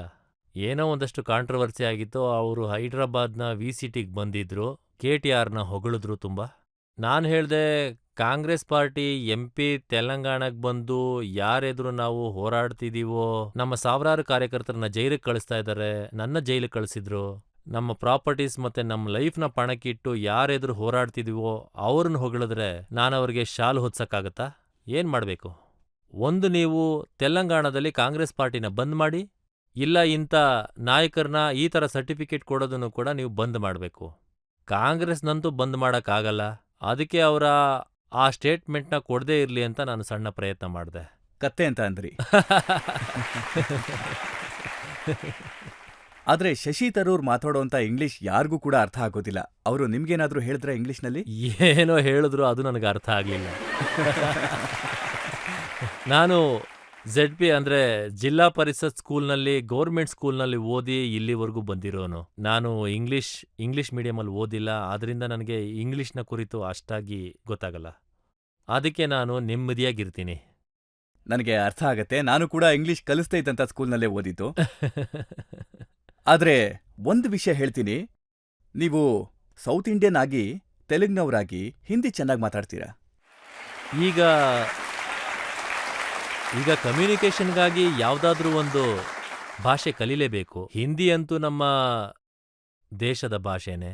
ಯಾರಾದ್ರೂ ಬಲವಂತವಾಗಿ ಇಂಪ್ಲಿಮೆಂಟ್ ಮಾಡೋ ಪ್ರಯತ್ನ ಮಾಡಿದ್ರೆ ತೊಂದರೆ ಆಗತ್ತೆ. ಸೌತಲ್ಲೊಂದು ಪ್ರಾಬ್ಲಮ್ ಇದೆ, ಹಿಂದಿ ತುಂಬಾ ಜನ ಬಲವಂತವಾಗಿ ನಮ್ಮ ಮೇಲೆ ಹೇರೋದಕ್ಕೆ ಪ್ರಯತ್ನ ಮಾಡ್ತಾ ಇದ್ದಾರೆ. ಅದಾಗೋದಿಲ್ಲ. ಈಗ ತೆಲಂಗಾಣ ಸ್ಟೇಟಲ್ಲೂ ಕೂಡ ಉರ್ದು ಒಂದು ಗೊತ್ತಿರೋ ಭಾಷೆನೇ, ಬಿಕಾಸ್ ಆಫ್ ನಿಜಾಮ್ ಸರ್ಕಾರ್. ಅದಕ್ಕೇನೆ ಹಿಂದಿ.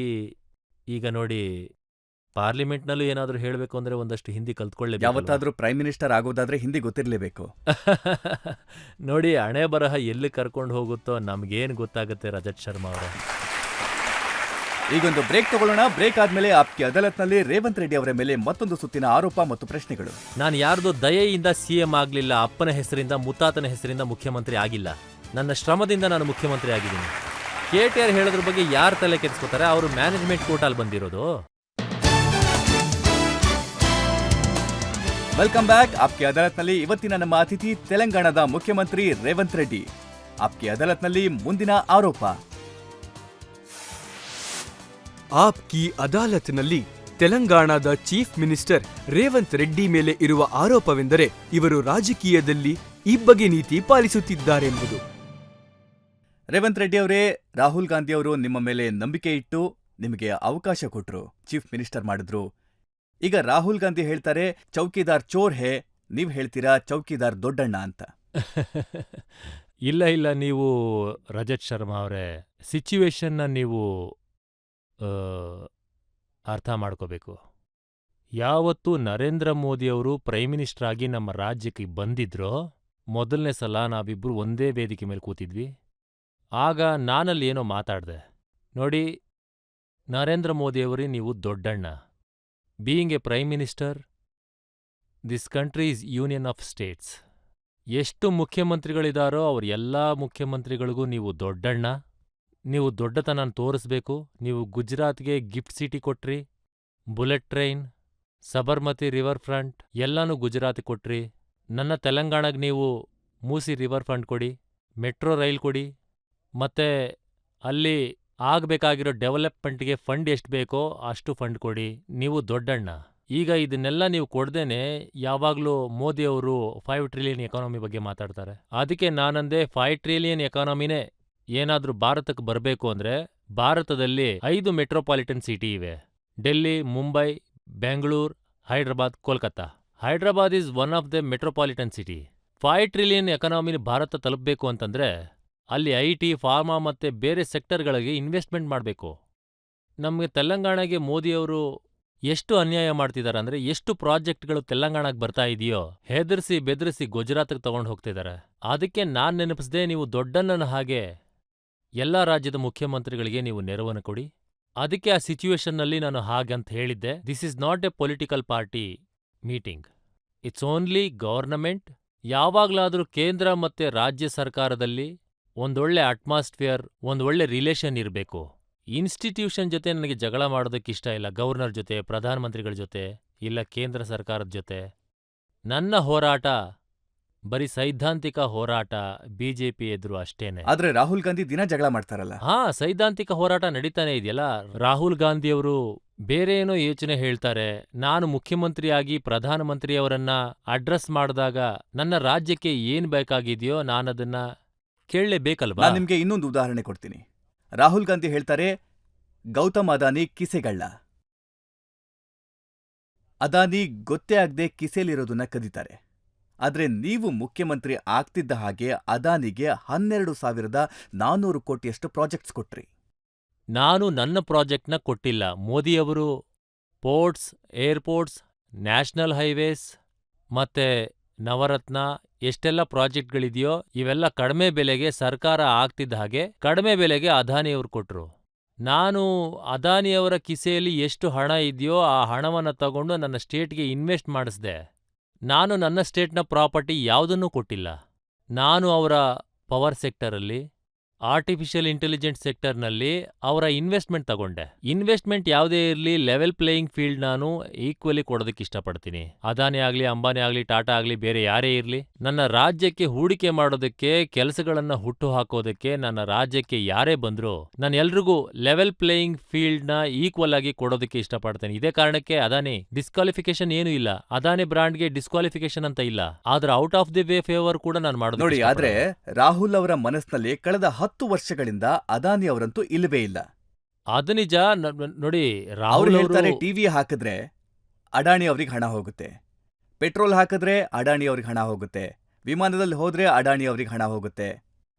ಸರ್ಕಾರ ಕಾಂಟ್ರಾಕ್ಟ್ ಕೊಡ್ತಾ ಇದೆ. ನೀವ್ ಹೇಳಿದ್ದು ನಿಜಾನೇ, ರಾಹುಲ್ ಅವರು ಹೇಳಿದ್ದು ಕೂಡ ನಿಜ. ಯಾಕಂದ್ರೆ ಸರ್ಕಾರ ಕಡಿಮೆ ಬೆಲೆಗೆ ಅವ್ರಿಗೆ ಕೊಡ್ತಾ ಇದೆ. ಆದ್ರೆ ನೀವು ಬಿಟ್ಟಿದ್ಯಾಕೆ? ಫೆಲಿಸಿಟೇಟ್ ಮಾಡ್ತಿದ್ದೀರಾ. ನೋಡಿ, ನನ್ನ ಹತ್ರ ಒಂದು ಫೋಟೋ ಇದೆ. ವೆರಿ ನೈಸ್, ಫೋಟೋ ಚೆನ್ನಾಗಿದೆ ಅಲ್ವಾ? Good.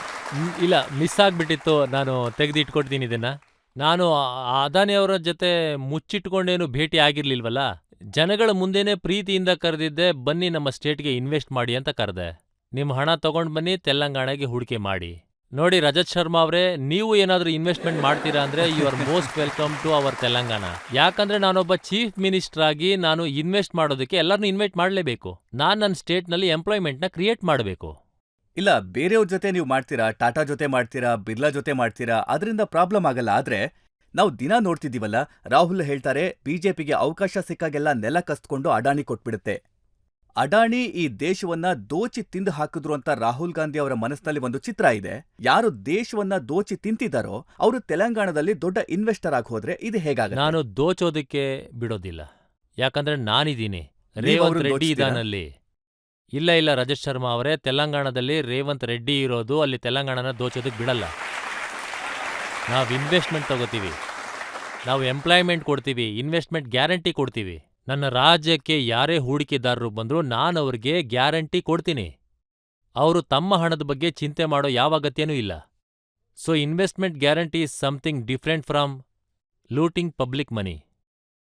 So I am there to protect my people. ಆದ್ರೆ ಇತ್ತೀಚೆಗೆ ಬಹಳಷ್ಟು ನಾಯಕರು ಯಾರೆಲ್ಲ ಕಾಂಗ್ರೆಸ್ ಪಾರ್ಟಿ ಬಿಟ್ಟು ಹೋಗಿದ್ದಾರೋ, ಕಾಂಗ್ರೆಸ್ ಸ್ಪೋಕ್ಸ್ ಪರ್ಸನ್ಸ್ ಆಗಿದ್ದವರು ವೆಲ್ತ್ ಕ್ರಿಯೇಟರ್ಗೆ ಎದುರಾಗಿ ಮಾತಾಡಿ ಅಂತ ಕಾಂಗ್ರೆಸ್ನಲ್ಲಿ ಅವರಿಗೆ ಹೇಳ್ತಾರೆ ಅಂತ ಅವ್ರು ಹೇಳ್ತಾರೆ. ವೆಲ್ತ್ ಕ್ರಿಯೇಟರ್ಸ್ನ, ಅಡಾನಿನ, ಅಂಬಾನಿನ ಬೆಳೆಯಕ್ ಬಿಡಬೇಡಿ. ಈಗ ಬಿಟ್ಟು ಹೋದವ್ರ ಚಿಂತೆ ಯಾಕೆ? ಯಾವ ಕಡೆ ಹೋಗಿದ್ದಾರೆ, ಯಾವ ಪಾರ್ಟಿಗೆ ಹೋಗಿದ್ದಾರೆ, ಆ ಪಾರ್ಟಿ ಹಾಡ್ ಹಾಡ್ತಾರವ್ರು. ಯಾಕಂದ್ರೆ ಈಗ ಇನ್ಫೋಸಿಸ್ನ ಬಿಟ್ಟು ವಿಪ್ರೋಗ್ ಸೇರ್ಕೊಂಡ್ರೆ ವಿಪ್ರೋ ಹಾಡನ್ನೇ ಹಾಡ್ಬೇಕಲ್ವಾ? ಯಾವ ಪಾರ್ಟಿಗೆ ಹೋದ್ರೂ ರಾಜಕೀಯವನ್ನೇನು ಬಿಟ್ಟು ಹೋಗಲ್ವಲ್ಲ.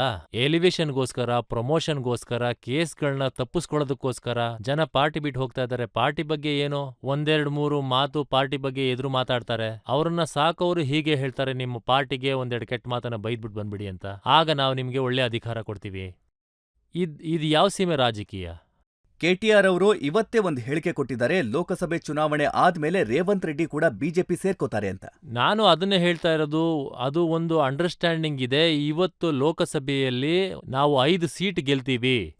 ಲೋಕಸಭೆ ಸೀಟ್ನಲ್ಲಿ ನಾನೀಗ ಹೇಳ್ತಾ ಇದ್ದೀನಿ ನಿಮ್ಗೆ, ಮೆಹಬೂಬ್ ನಗರ್, ಚೆವೆಲ್ಲಾ, ಬೋಂಗೀರ್, ಜಹೀರಾಬಾದ್, ಮಲ್ಕಾಜ್ಗಿರಿ, ಈ 5 ಸೀಟ್ಗಳನ್ನ BRSನವರು ನೇರವಾಗಿ ಬಿಜೆಪಿನ ಗೆಲ್ಸೋದಿಕ್ಕೆ ಸುಪಾರಿ ತಗೊಂಡಿದ್ದಾರೆ.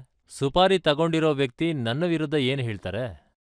ನಾನ್ ಬಿಜೆಪಿಗೆ ಹೋಗೋ ಹಾಗಿದ್ರೆ 2017ರಲ್ಲೇ ಬಿಜೆಪಿಗೆ ಹೋಗ್ತಾ ಇದ್ದೆ. ಆಗ್ಲೂ ಬಿಜೆಪಿ ಸರ್ಕಾರನೇ ಇತ್ತು. ನಾನಿವತ್ತು ಕಾಂಗ್ರೆಸ್ ಪಾರ್ಟಿ ಮುಖಾಂತರ ಮುಖ್ಯಮಂತ್ರಿ ಆಗಿದ್ದೀನಿ. ನನಗೇನ್ ಬೇಕಾಗಿದೆ? ನಾನೇನಾದ್ರೂ ಅಧಿಕಾರನ ಕೇಳ್ತಾ ಇದ್ರೆ ಆಗ ನಾನು ಅವ್ರ ಪಾರ್ಟಿಗೆ ಹೋಗ್ತಾ ಇದ್ದೆ. 2014ರಲ್ಲಿ ಹೋಗಿ ಮಂತ್ರಿ ಆಗ್ತಿದ್ದೆ. 2017ರಲ್ಲಿ ಬಿಜೆಪಿಗೆ ಹೋಗಿ ಸೇರ್ಕೋತಾ ಇದ್ದೆ, ಮಂತ್ರಿ ಆಗ್ತಾ ಇದ್ದೆ. ನಾನು ಆಗ್ಲಿಂದ ಈಗವರೆಗೂ 17 ವರ್ಷಗಳ ಕಾಲ ಆಪೋಸಿಷನ್ನಲ್ಲೇ ಇದ್ದೀನಿ. ನನ್ನ ಹೆಸರಿನಿಂದ, ನನ್ನ ಶ್ರಮದಿಂದ, ನನ್ನ ಚುನಾವಣೆಗಳನ್ನ ಎದುರಿಸಿ ನಾನು ಚುನಾವಣೆ ಗೆದ್ದು ಮುಖ್ಯಮಂತ್ರಿ ಆಗಿದ್ದೀನಿ. ನಾನು ಯಾರ್ದೋ ದಯೆಯಿಂದ ಸಿಎಂ ಆಗಿಲ್ಲ. ಅಪ್ಪನ ಹೆಸರಿಂದ, ತಾತನ ಹೆಸರಿಂದ ನಾನು ಮುಖ್ಯಮಂತ್ರಿ ಆಗಿಲ್ಲ. ನಾನು ಕಷ್ಟಪಟ್ಟು ಮುಖ್ಯಮಂತ್ರಿ ಆಗಿದ್ದೀನಿ. KTR ಹೇಳೋದಕ್ಕೆಲ್ಲ ಯಾರ್ ತಲೆ ಕೆಡಿಸ್ಕೋತಾರೆ? ಅವರು ಮ್ಯಾನೇಜ್ಮೆಂಟ್ ಕೋಟಾಲ್ ಬಂದಿರೋರು. ಅಪ್ಪನ ಹೆಸರಿಂದ ಅವ್ರಿಗೆ ಕೆಲಸ ಸಿಕ್ಕಿದೆ. ಅಪ್ಪನ ಹೆಸರಿಲ್ಲ ಅಂದಿದ್ರೆ ಅವ್ರು ಕಸ ಗುಡ್ಸೋದಕ್ಕೂ ಕೆಲಸ ಸಿಕ್ತಿರ್ಲಿಲ್ಲ. ಅವ್ರು ನನಗೆದುರಾಗಿ ಏನ್ ಮಾತಾಡ್ತಾರೆ? ಅವರು ಚೆನ್ನಾಗಿ ಡೈಲಾಗ್ ಹೊಡೆದ್ರು. ಅವರಂದ್ರು, ರೇವಂತ್ ರೆಡ್ಡಿ ಛೋಟಾ ಮೋದಿ, ಬಡಾ ಮೋದಿ ಮತ್ತೆ ಅಡಾಣಿ ಸೇರಿ ತೆಲಂಗಾಣದಲ್ಲಿ ಟ್ರಿಪಲ್ ಇಂಜಿನ್ ಸರ್ಕಾರ ಮಾಡ್ತಾರೆ. ಹೋಗ್ಲಿ ಬಿಡಿ, ಏನೋ ಡೈಲಾಗ್ ಹೊಡೆದು ಮಜಾ ತಗೊಳ್ಳಿ. ಇನ್ನೆಷ್ಟು ದಿನ ಕಾಯ್ಬೇಕು? 1-2 ತಿಂಗಳು ತಾನೇ. 2 ತಿಂಗಳಾದ್ಮೇಲೆ ಸತ್ಯ ಏನು ಅಂತ ಹೊರಗಡೆ ಬರುತ್ತೆ. ತುಂಬಾ ಜನ ನಾಯಕರು ನೋಡಿ ಕಾಂಗ್ರೆಸ್ ಪಕ್ಷವನ್ನ ಬಿಟ್ಟು ಹೋಗಿರೋದಂತೂ ನಿಜ. ದೊಡ್ಡ ದೊಡ್ಡ ಲೀಡರ್ಗಳಿದ್ದಾರೆ. ಅವರಲ್ಲಿ ಕೆಲವರಂತೂ ಯಾವಾಗ್ಲೂ ರಾಹುಲ್ ಗಾಂಧಿ ಸುತ್ತಮುತ್ತ ಇದ್ದಂಥವ್ರು. ಅವರು ಸಿಂಧ್ಯಾ ಇರಬಹುದು, ಅವರು ಜಿತೇಂದ್ರ ಪ್ರಸಾದ್ ಇರಬಹುದು, ಅವರು RPN ಸಿಂಗ್ ಇರಬಹುದು. ಜನ ಪಾರ್ಟಿ ಬಿಟ್ಟು ಹೋಗೋದಕ್ಕೆ ಏನೋ ಕಾರಣ ಇರಬೇಕಲ್ಲ. ಕೇಸ್ಗಳಿವೆ, ED cases, income tax cases. ನಿಮ್ಗಂತೂ ಗೊತ್ತಿರ್ಬೇಕಲ್ಲ ಮೋದಿಜಿಯವರ slogan, ICE are NICE. ICE ಅಂದ್ರೆ income tax, CBI, ED. NICE ಅಂದ್ರೆ narcotics, income tax, CBI, ED. ನಿಮ್ಗೇನ್ ಬೇಕು? ಐಸ್ ಬೇಕಾ, ನೈಸ್ ಬೇಕಾ? ಅಂದ್ರೆ ಯಾವ ಥರ ಕೇಸ್ ಬೇಕು? ಹಾಗಾಗಿ ಇದರಲ್ಲಿ ಐಸ್ ಇಲ್ಲ ನೈಸ್ ಈ ರಾಜಕೀಯ ನಾಯಕರಿಗೆ ಆಫರ್ ಮಾಡ್ತಿರ್ಬೇಕು. ಅದಕ್ಕೆ ಅವ್ರ ಕಡೆ ಹೋಗ್ತಿದ್ದಾರೆ. ಅಂದ್ರೆ KCR ಅವರ MLA ಮತ್ತೆ ಮೇಯರ್ ಬಿಟ್ಟು 3 MLA ಮತ್ತೆ ಒಬ್ಬ ಮೇಯರ್ ನಿಮ್ಮ ಪಾರ್ಟಿಗೆ ಬಂದ್ರು. ಅವ್ರಿಗೆ ನೀವೇನ್ ಆಫರ್ ಮಾಡಿದ್ರಿ? ರಾಜ್ಯಸಭೆ ಮೆಂಬರ್ ಕೂಡ, ಫ್ಲೋರ್ ಲೀಡರ್. ಕೇಶವರಾವ್ ಅವರು BRS leader of the house. ಅಂದ್ರೆ ನೀವೇನ್ ಕೊಟ್ರಿ? ಐಸಾ ಇಲ್ಲ ನೈಸಾ? ಏನು ಇಲ್ಲ, ಪ್ರೀತಿ ಕೊಟ್ರು. ಅದಕ್ಕೆ ಅವರು ಕಾಂಗ್ರೆಸ್ಗೆ ಸೇರ್ಕೊಂಡ್ರು. ಅಥವಾ ಇನ್ನೇನು ನೀವು ವಾಷಿಂಗ್ ಮಷಿನ್ ಹಾಕ್ಸಿದ್ದೀರಾ? ಇಲ್ಲ, ಇನ್ನೂ ತಗೊಂಡಿಲ್ಲ. ಈಗ ಹೊಸ ಮನೆ ಮಾಡಿರೋದಲ್ವಾ, ಇನ್ನೂ ಏನು ತಗೊಂಡಿಲ್ಲ. ಕೇಜ್ರಿವಾಲ್ ಈಗ ಜೈಲಲ್ಲಿದ್ದಾರೆ. CM ಆಗಿರೋಕೆ ಇಷ್ಟಪಡ್ತಾರೆ. ಇದು ನಿಮ್ಗೆ ಸರಿ ಅನ್ಸುತ್ತಾ? ಖಂಡಿತ ಸರಿ ಇದೆ. ಅನ್ಯಾಯವಾಗಿ ಅರೆಸ್ಟ್ ಮಾಡಿದ್ರೆ ಅವರೇನ್ ಮಾಡಕ್ಕಾಗತ್ತೆ? ಸರ್ಕಾರ ನಡೆಸಲೇಬೇಕು. ಅವರ ಅರೆಸ್ಟ್ ಯಾವ ರೀತಿ ಆಗಿದೆಯೋ ಇಡೀ ದೇಶದ ಜನತೆ ನೋಡ್ತಾ ಇದೆ. 2 ವರ್ಷದಿಂದ ಕೇಸ್ ನಡೀತಾ ಇದೆ. ಚುನಾವಣೆ ಹೊತ್ನಲ್ಲೇ ಅರೆಸ್ಟ್ ಮಾಡಿ ಒಳಗೆ ಹಾಕ್ತಾರೆ. ಚುನಾವಣೆ ಎದುರಿಸಕ್ಕಾಗಲ್ಲ. ಚುನಾವಣೆಯಲ್ಲಿ ಸೋತ್ ಹೋಗುವಂತ ಆಂದೋಲನದಿಂದ ಭಾರತೀಯ ಜನತಾ ಪಾರ್ಟಿ ಅವರು ಅರೆಸ್ಟ್ ಮಾಡಿದ್ದಾರೆ. ಈ 2 ತಿಂಗಳು ಬಿಟ್ಟು ಅರೆಸ್ಟ್ ಮಾಡಿದ್ರೆ ಏನ್ ವ್ಯತ್ಯಾಸ ಆಗ್ತಿತ್ತು? ಎಲೆಕ್ಷನ್ ಶೆಡ್ಯೂಲ್ ಅನೌನ್ಸ್ ಆದ್ಮೇಲೆ ಸೋರೆನ್ ಅವರನ್ನ ಅರೆಸ್ಟ್ ಮಾಡಿದ್ರು, ಸಿಟ್ಟಿಂಗ್ ಚೀಫ್ ಮಿನಿಸ್ಟರ್. ಕೇಜ್ರಿವಾಲ್ ಅವ್ರನ್ನ ಅರೆಸ್ಟ್ ಮಾಡಿದ್ರು. 2-3 ವರ್ಷದಿಂದ ಈ ಕೇಸ್ ನಡೀತಾ ಇದೆ. ಈಗ ಚುನಾವಣೆ ಹೊತ್ನಲ್ಲಿ ಅರೆಸ್ಟ್ ಮಾಡಿದ್ರೆ ಕೇಜ್ರಿವಾಲ್ಗೆ ಬೇರೆ ದಾರಿ ಏನಿದೆ? ಈ ಇಲ್ಲೀಗಲ್ ಡಿಟೆನ್ಷನ್ ಯಾರೇ ಮಾಡಿದ್ರೋ ಅದು ತಪ್ಪು. ಈಗ ಕೇಸಲ್ಲಿ ಎವಿಡೆನ್ಸ್ ಇದ್ರೆ 2 ವರ್ಷ ಯಾಕೆ ಕಾಯ್ತಾ ಇದ್ರಿ ನೀವು?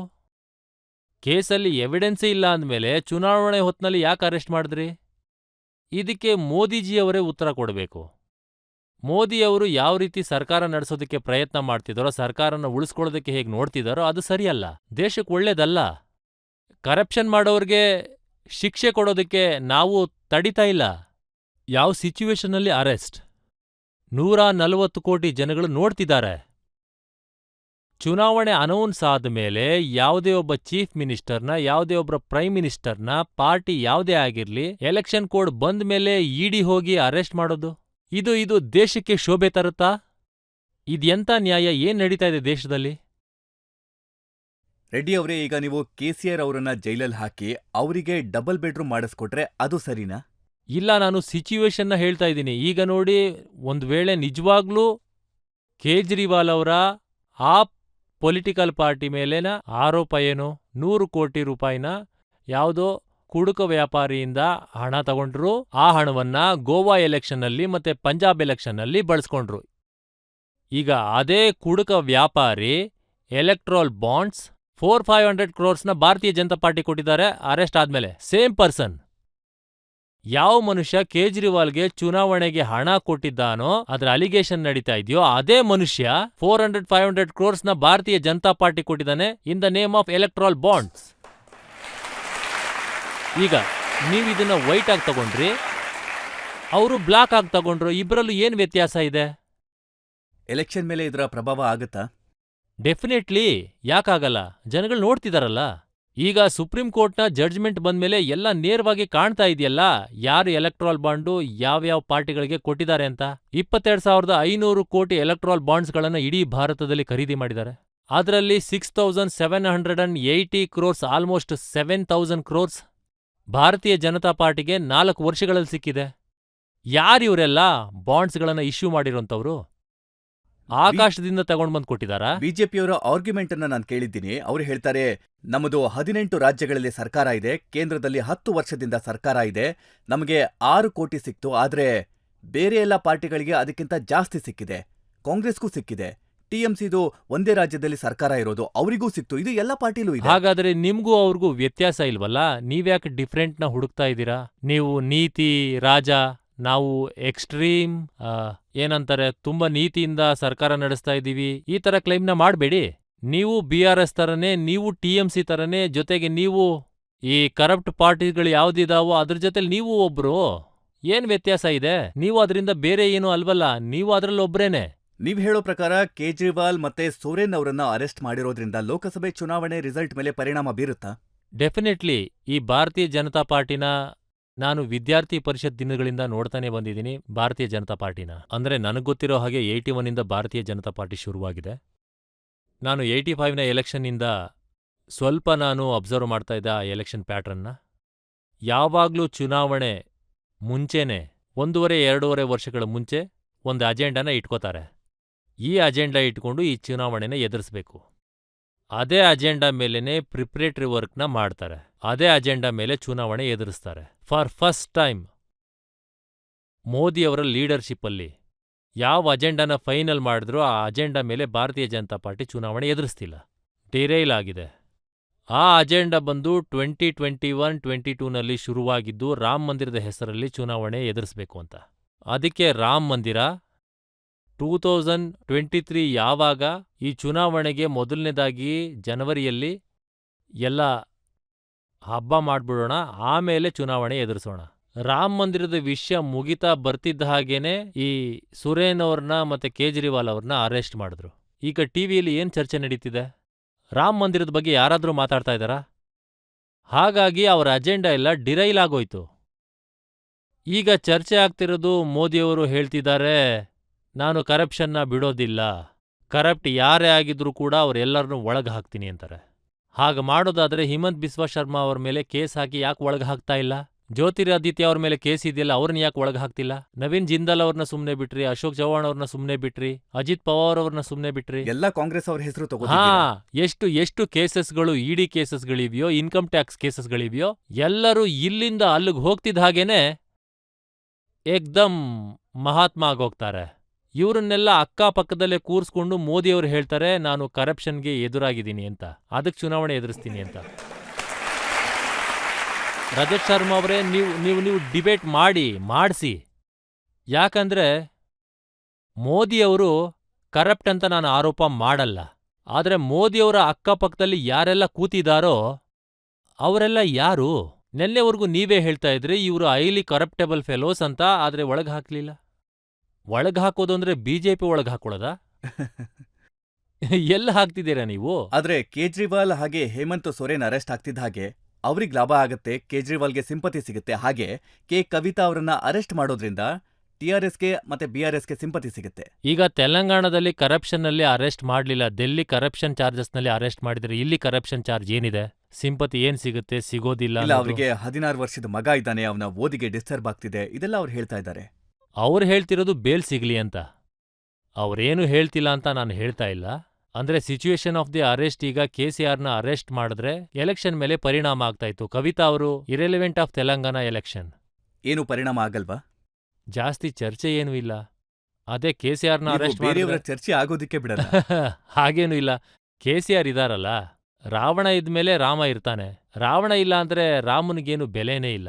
KCR ಇದ್ಮೇಲೆ ರೇವಂತ್ ಬಗ್ಗೆ ಚರ್ಚೆ ಆಗತ್ತೆ.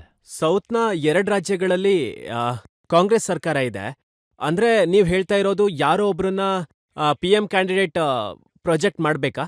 ಕಾಂಗ್ರೆಸ್ ಪಾರ್ಟಿ ಸೌತಿಂದ? ಕಡೆಯಿಂದನಾ? Yes sir.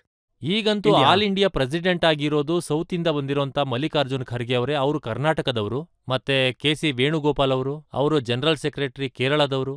ಮತ್ತೆ ರಾಹುಲ್ ಗಾಂಧಿ ಅವರು ಸೌತಿಂದ ರೆಪ್ರೆಸೆಂಟೇಟ್ ಮಾಡ್ತಾ ಇದ್ದಾರೆ. ಎಲ್ಲ ಸೌತ್ ಕಡೆಯಿಂದಾನೆ.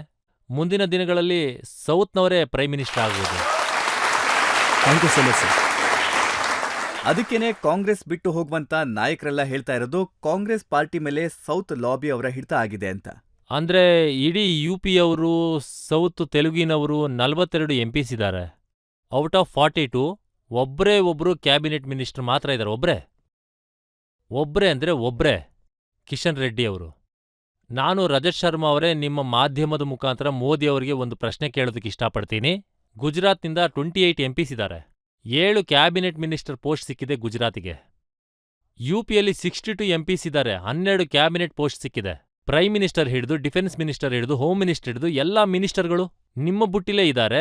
ಪ್ರೈಮ್ ಮಿನಿಸ್ಟರ್ ನೀವೇ ತಗೊಂಡ್ರಿ, ವೈಸ್ ಪ್ರೆಸಿಡೆಂಟ್ ಆಫ್ ಇಂಡಿಯಾ ತಗೊಂಡ್ರಿ, ಪ್ರೆಸಿಡೆಂಟ್ ಆಫ್ ಇಂಡಿಯಾನು ನೀವೇ ತಗೊಂಡ್ರಿ, ಎಲ್ಲಾನು ನೀವೇ ತಗೊಂಡ್ರಿ, ಸ್ಪೀಕರ್ನು ಕೂಡ ನೀವೇ ತಗೊಂಡ್ರಿ, ಮತ್ತೆ ರಾಜ್ಯಸಭೆಯ ಚೇರ್ಮನ್, ವೈಸ್ ಚೇರ್ಮನ್ ಎಲ್ಲಾನು ನೀವೇ ತಗೊಂಡ್ರಿ. ಸೌತ್ಗೇನ್ ಕೊಟ್ರಿ? ನಾವು ಸೌತ್ನವರು ದೇಶದ ಒಂದು ಭಾಗ ಅಲ್ವಾ? ನೀವು ಇದಕ್ಕೆ ಪ್ರೈಮ್ ಮಿನಿಸ್ಟರ್ ಅಲ್ವಾ? ಹೇಳಿ, ನೀವೇ ಮೋದಿ ಅವರೇ ಹೇಳಿ. ಯಾಕೆ ನೀವು ನಮ್ಮನ್ನ ಹಿಂದೂಸ್ತಾನದಲ್ಲಿ ಹಿಂದಿಯ ನಂತರ 2ನೆಯ ಅತಿ ದೊಡ್ಡ ಭಾಷೆ ತೆಲುಗು, ವೆಂಕಯ್ಯ ನಾಯ್ಡು ಅವ್ರನ್ನ ಅಲ್ಲಿಂದ ಓಡಿಸ್ಬಿಟ್ರಿ? ಆದ್ರೆ ಈಗೆಲ್ಲ ಮೋದಿಯವರು ಹೋಗ್ತಾರಲ್ಲ ತಮಿಳ್ನಾಡಿಗೆ, ತೆಲಂಗಾಣಕ್ಕೆ, ತುಂಬಾ ಜನ ಸೇರ್ತಾರಲ್ಲ, ತುಂಬಾ ಜನ ಮೋದಿ ಮೋದಿ ಅಂತ ಕಿರಿಸ್ತಾರೆ. ಒಮ್ಮೊಮ್ಮೆ ಪಿಕ್ಚರಲ್ಲಿ ತುಂಬಾ ಕಾಮಿಡಿ ಇದ್ರೂ ನಾವು ಮತ್ತೆ ಮತ್ತೆ ನೋಡ್ತೀವಿ. ಅದು ಎಂಟರ್ಟೈನ್ಮೆಂಟೇ. ಈಗ ಯಾರನ್ನ ನೋಡಿದ್ರು ಎಲೆಕ್ಷನ್ಗೆ ನಿಂತ್ಕೊಳ್ಳೋದು ಸೌತಿಂದಾನೆ. ಪ್ರಿಯಾಂಕಾ ಗಾಂಧಿ ಕೂಡ ತೆಲಂಗಾಣದಿಂದ ಎಲೆಕ್ಷನ್ಗೆ ನಿಂತ್ಕೋತಾರಂತೆ. ನಾನೇ ಅವ್ರನ್ನ ಕರೆದಿದ್ದು. ಮೇಡಮ್ ಸೋನಿಯಾ ಗಾಂಧಿ ಅವ್ರನ್ನ ತೆಲಂಗಾಣದಿಂದ ನಿಲ್ಲಿಸ್ಬೇಕು ಅಂತ ನಾನು ತುಂಬಾ ಪ್ರಯತ್ನ ಪಟ್ಟೆ. ಸೋನಿಯಾ ಅವರು ರಾಜಸ್ಥಾನದಿಂದ ರೆಪ್ರೆಸೆಂಟ್ ಮಾಡಿದ್ರು. ಮತ್ತೆ ಪ್ರಿಯಾಂಕಾ ಅವ್ರನ್ನ, ರಾಹುಲ್ ಅವ್ರನ್ನ ಕೂಡ ಕರೆದಿದ್ವಿ. ಅವ್ರು ಬರಲಿಲ್ಲ. ತೆಲಂಗಾಣಗೆ ಬನ್ನಿ ಅಂತ ಪ್ರಿಯಾಂಕಾ ಅವ್ರನ್ನೂ ಕೂಡ ಕರೆದಿದ್ವಿ. ಯಾಕಂದ್ರೆ ತೆಲಂಗಾಣ ಸ್ಟೇಟ್ ಆಗಿರೋದು ಶ್ರೀಮತಿ ಸೋನಿಯಾ ಗಾಂಧಿಯವರ ಕಾರಣದಿಂದ. ಅವರಿಲ್ದೇ ಇದ್ದಿದ್ರೆ ಇನ್ನು 100 ವರ್ಷ ಆದರೂ ಕೂಡ ತೆಲಂಗಾಣ ಆಗ್ತಾ ಇರಲಿಲ್ಲ. ಅದರಿಂದಾನೇ ನಾನು ಯಾವಾಗಲೂ ಜನರಿಂದ ಕೇಳ್ತೀನಿ, ಅವ್ರ ಕುಟುಂಬದಿಂದ ಯಾರನ್ನಾದರೂ ಇಲ್ಲಿಂದ ರೆಪ್ರೆಸೆಂಟ್ ಮಾಡಿಸಿ. ಯಾಕಂದ್ರೆ ತೆಲಂಗಾಣ ಸ್ಟೇಟ್ ಆಗಿದ್ದೆ ಅವ್ರ ಕುಟುಂಬದವರಿಂದ. ಅದಕ್ಕೆ ಆ ಪರಿವಾರದವರು ತೆಲಂಗಾಣದಿಂದ ರೆಪ್ರೆಸೆಂಟ್ ಮಾಡಿದ್ರೆ ನಮಗೆ ಹೆಮ್ಮೆ ಆಗುತ್ತೆ. ನಾವೇನೋ ಪ್ರಯತ್ನ ಮಾಡಿದ್ವಿ, ಆದ್ರೆ ಅವರೇ ಇನ್ನೂ ಒಪ್ಪಿಲ್ಲ. ಇನ್ನೊಂದು ಪ್ರಶ್ನೆನ ತಗೊಳ್ಬೋದು? ಈ ಎಲೆಕ್ಷನ್ ಪೋಲ್ಸ್ ಇದೆಯಲ್ಲ, ಇದ್ರ ಪ್ರಕಾರ 3ನೇ ಸಲ ಕೂಡ ಪ್ರಧಾನಮಂತ್ರಿ ನರೇಂದ್ರ ಮೋದಿ ಅವ್ರದೇ ನಂಬರ್ ಇದೆ. ಅವರು ಕೂಡ ಹೇಳಿದ್ದಾರೆ ಈ ಸಲ 400ಕ್ಕೂ ಹೆಚ್ಚು ಅಂತ. ಇದಕ್ಕೇನ್ ಹೇಳ್ತೀರಾ? ನೋಡಿ, ಅದು ಕೂಗೋದಕ್ಕೆ ಚೆನ್ನಾಗಿರುತ್ತೆ. ಈಗ 302, 303 ಏನ್ ಸಿಕ್ಕಿದೆಯೋ, ಗುಜರಾತ್ನಲ್ಲಿ 28 ಇದೆ, ಎಲ್ಲ ಸಿಕ್ತು. ರಾಜಸ್ಥಾನದಲ್ಲಿ 25 ಇದೆ, ಎಲ್ಲನೂ ಸಿಕ್ತು. ಹರಿಯಾಣದಲ್ಲಿ 10 ಇದೆ, ಎಲ್ಲ ಸಿಕ್ತು. ಡೆಲ್ಲಿಯಲ್ಲಿ 7 ಇದೆ, ಎಲ್ಲ ಸಿಕ್ತು. UPಲಂತೂ BJP 62 ಸಿಕ್ತು. ಅಲಯನ್ಸು ಎಲ್ಲ ಸೇರಿಸಿದ್ರೆ ಹೆಚ್ಚು ಕಡಿಮೆ 65ರಿಂದ 70 ಸಿಕ್ತು. ಮತ್ತೆ ಬಿಹಾರದಲ್ಲಿ 1-2 ಬಿಟ್ಟು ಎಲ್ಲ ಸಿಕ್ಕಿದೆ. ಎಲ್ಲ ಜಾಗದಲ್ಲೂ 100% ಸಿಕ್ಕಿದೆ, ಅದರ್ವೈಸ್ 95%. ಇದೆಲ್ಲ ಸಿಕ್ಕಿದ ಮೇಲೆ 300 ನಂಬರು ತಲುಪಿಸಿದ್ರು ಭಾರತೀಯ ಜನತಾ ಪಾರ್ಟಿಯವರು. ಈಗ 400 ಸೀಟ್ ಸಿಗಬೇಕು ಅಂದ್ರೆ ಅವರು ಪಾಕಿಸ್ತಾನದಲ್ಲಿ ಗೆಲ್ಲಬೇಕಾಗುತ್ತೆ, ಇಂಡಿಯಾದಲ್ಲ.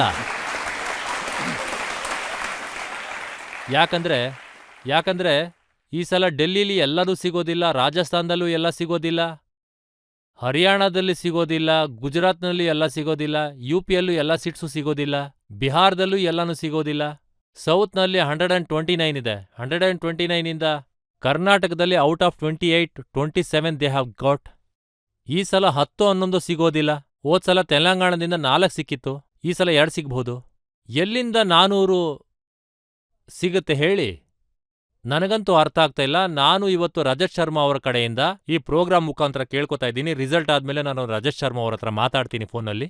214ರಿಂದ ಹಿಡಿದು 240 ಮ್ಯಾಕ್ಸಿಮಮ್ ಜನತಾ ಪಾರ್ಟಿಯ ನಂಬರ್. ಅದಕ್ಕಿಂತ ಜಾಸ್ತಿ ಸಿಗೋದಿಲ್ಲ. ಎಲೆಕ್ಷನ್ಗೆ ನಾವೊಂದು ಪರ್ಸೆಪ್ಷನ್ನ ಕ್ರಿಯೇಟ್ ಮಾಡ್ತೀವಿ. KCR ಕೂಡ ಇದನ್ನೇ ಹೇಳಿದ್ರು, 100 ಸಿಗುತ್ತೆ 119 ಸೀಟ್ಸಲ್ಲಿ ಅಂತ. ಆದ್ರೆ ಸಿಕ್ಕಿದ್ದು 39. ಹೀಗೆ ಮೋದಿಯವರು ಕೂಡ 400 ಅಂತ ಹೇಳ್ತಿದ್ದಾರೆ, 200 ಕೂಡ ಸಿಗೋದಿಲ್ಲ. ಹೀಗೊಂದು ಜನರಲ್ ಪರ್ಸೆಪ್ಷನ್ನ ಕ್ರಿಯೇಟ್ ಮಾಡೋದಕ್ಕೆ ಪೊಲಿಟಿಕಲ್ಸ್ ಅಂಡ್ ವಾಟ್ಸಪ್ ಯೂನಿವರ್ಸಿಟಿ ಮೋದಿಯವರ ದೊಡ್ಡ ಸಕ್ಸಸ್ ಇದೆ ತಾನೆ. ವಾಟ್ಸಪ್ ಯೂನಿವರ್ಸಿಟಿನಲ್ಲಂತೂ 400 ಮಾಡಿದ್ದಾರೆ. ಆದರೆ ಈ ಸಲ ಹಾಗಾಗಲ್ಲ. ಜನ ಯೋಚನೆ ಮಾಡ್ತಿದ್ದಾರೆ. ನಿರುದ್ಯೋಗ ಈಗ ಸರ್ವೆ ಕೂಡ ಬಂದಿತ್ತು, ಈಗ ತಾನೇ ಸ್ವಲ್ಪ ತೋರಿಸಿದ್ರು. 62% of the population youngsters anti Modi. ಈ ಎಸೆನ್ಷಿಯಲ್ ಕಾಮೋಡಿಟಿ ಬೆಲೆ 72% ಜಾಸ್ತಿಯಾಗಿದೆ. 400 ರೂಪಾಯಿ ಸಿಲಿಂಡರ್ 800 ರೂಪಾಯಿ ಆಗಿದೆ. 50 ರೂಪಾಯಿ ಪೆಟ್ರೋಲ್ 120 ರೂಪಾಯಿ ಆಗಿದೆ. ಎಲ್ಲ ಬೆಲೆ ಏರಿಕೆನೆ. ಅವರು ಪ್ರಾಮಿಸ್ ಮಾಡಿದ್ರು ಪ್ರತಿ ವರ್ಷಕ್ಕೆ 2 ಕೋಟಿ ಜಾಬ್ಸ್ ಅಂತ. ಆದ್ರೆ ನಾನು ಪಾರ್ಲಿಮೆಂಟ್ನಲ್ಲಿ ಒಂದು ಕ್ವಶ್ಚನ್ನ ನಾನು ಕೇಳಿದ್ದೆ ಅವ್ರಿಗೆ 22 ಅಲ್ಲಿ. ಅವ್ರು ಹೇಳಿದ್ರು ಆ ಲೆಕ್ಕದಲ್ಲಿ 20 ಕೋಟಿ ಕೆಲಸ ಕೊಡಬೇಕಿತ್ತು. ಅವರು ಉತ್ತರ ಕೊಟ್ರು 7,21,680 ಜಾಬ್ಸ್. 20 ಕೋಟಿ ಜಾಬ್ಸ್ ಕೊಡೋ ಮಾತು ಕೊಟ್ಟಿದ್ರು ಮೋದಿಯವರು, 7 ಲಕ್ಷ ಕೊಟ್ಟಿದ್ದಾರೆ. ಮತ್ತೆ ಜನ್ಧನ್ ಖಾತೆಯಲ್ಲಿ ಪ್ರತಿ ಬಡವರಿಗೂ 15 ಲಕ್ಷ ರೂಪಾಯಿನ ಸ್ವಿಸ್ ಬ್ಯಾಂಕಿಂದ ತಗೊಂಡ್ಬಂದು ಕಳ್ಳ ಹಣವನ್ನು ಹಾಕ್ತೀನಿ ಅಂತ ಹೇಳಿದ್ರು. ನಿಮ್ ಖಾತೆಗೇನಾದ್ರೂ ಬಂತಾ? ಇಲ್ಲಿ ಯಾರಾದ್ರೂ ಇದ್ದೀರಾ? 15 ಲಕ್ಷ ರೂಪಾಯಿ ಯಾರಿಗಾದ್ರೂ ಸಿಕ್ಕಿದ್ಯಾ? ಇಷ್ಟೊಂದು ಜನ ಇದ್ದೀರಾ, ಇಲ್ಲಿ ಯಾರಿಗೂ ಸಿಕ್ಕಿಲ್ಲ. ಇಲ್ಲಿ ಯಾರಾದ್ರೂ ರೈತರ ಮಕ್ಕಳಿದಾರಾ? ರೈತರ ಮಕ್ಕಳು ರೈತರ ಆದಾಯನ ಡಬಲ್ ಮಾಡ್ತೀನಿ ಅಂತ ಹೇಳಿದ್ರು. ಇವತ್ತು ಡೆಲ್ಲಿಯಲ್ಲಿ ಸೂಸೈಡ್ ಮಾಡ್ಕೋತಾ ಇದ್ದಾರೆ. ತಿಂಗಳಾನ್ಗಟ್ಲೆ ಇಲ್ಲಿರೋ ರೈತರ ಎದುರು ಕಪ್ಪು ಕಾನೂನು ತಗೊಂಡು ಬಂದ್ರು. 700 ಜನ ಸತ್ ಹೋದ್ರು. ಹರಿಯಾಣ, ಪಂಜಾಬ್ನ ರೈತರೆಲ್ಲ ಡೆಲ್ಲಿನ ಮುತ್ತಿಗೆ ಹಾಕಿದ್ದಾರೆ. ಪೊಲೀಸ್ ಫೈರಿಂಗಲ್ಲಿ ರೈತರು ಸಾಯ್ತಿದ್ದಾರೆ. ಡಬಲ್ ಇನ್ಕಮ್ ಎಲ್ಲಿಂದ ಬಂತು? ಮೋದಿಯವ್ರು ಎಲ್ಲಿ ಕೊಟ್ರು? ಪ್ರತಿ ಬಡವರಿಗೆ ಮನೆ ಕೊಟ್ರಾ? 2022 75th ಇಯರ್ಸ್ ಆಫ್ ಡೆಮೋಕ್ರಸಿ. ಪ್ರತಿ ಬಡವರಿಗೆ ಮನೆ ಕೊಡ್ತೀನಿ ಅಂತ ಮಾತು ಕೊಟ್ಟಿದ್ರು ಮೋದಿಯವರು. ಲೆಕ್ಕ ಕೊಡಿ ಎಷ್ಟು ಜನಗಳಿಗೆ ಮನೆ ಸಿಕ್ಕಿದೆ ಅಂತ. ಆದ್ರೂ ಕೂಡ 3ನೇ ಸಲ ಪ್ರಧಾನಮಂತ್ರಿ ಆಗೋದಕ್ಕೆ ಕನಸು ಕಾಣ್ತಾ ಇದ್ದಾರೆ ಮೋದಿಯವರು. ಹಾಗಾಗಿ ಈ ದೇಶಕ್ಕೆ, ರೈತರಿಗೆ, ಸೈನಿಕರಿಗೆ, ಹೆಂಗಸರಿಗೆ ನಾನ್ ರಿಕ್ವೆಸ್ಟ್ ಮಾಡ್ಕೋತಾ ಇದ್ದೀನಿ, ಈ ದೇಶ ಯಾವ ಕಡೆ ಸಾಗ್ತಾ ಇದೆ? ಯಾರಿಗ್ ವೋಟ್ ಕೊಡ್ತಾ ಇದ್ದೀರಾ? ಭಾರತವನ್ನ ಬೆಳೆಸೋದಕ್ಕೆ ಯಾವ ಸರ್ಕಾರ ಮಾಡೋದಕ್ಕೆ ನೀವು ಪ್ರಯತ್ನ ಮಾಡ್ತಾ ಇದ್ದೀರಾ? ಮತ್ತೆ ಫೈನಲಿ ರಜತ್ ಶರ್ಮಾ ಅವರೇ, 1951ನ ಎಲೆಕ್ಷನ್ ಆಯ್ತಲ್ಲ, ಅಲ್ಲಿಂದ ಇಲ್ಲಿವರೆಗೂ 64 ವರ್ಷದಲ್ಲಿ 1947ಇಂದ ಹಿಡಿದು 2014ವರೆಗೂ 67 ಇಯರ್ಸ್ 14 ಪ್ರೈಮ್ ಮಿನಿಸ್ಟರ್ಸ್. ಅಂದ್ರೆ ಕೆಲವರು 2 ಸಲ 3 ಸಲ ಕೂಡ ಆಗಿರ್ತಾರೆ. 14 prime ministers. They have borrowed 55 lakh crores. 2014ನಿಂದ ಹಿಡಿದು 2024 ತನಕ ನರೇಂದ್ರ ಮೋದಿಯವರು ಎಷ್ಟು ಲೋನ್ ತಗೊಂಡಿದ್ದಾರೆ ಅಂತ ಗೊತ್ತಾ ರಜತ್ ಶರ್ಮಾ ಅವರೇ?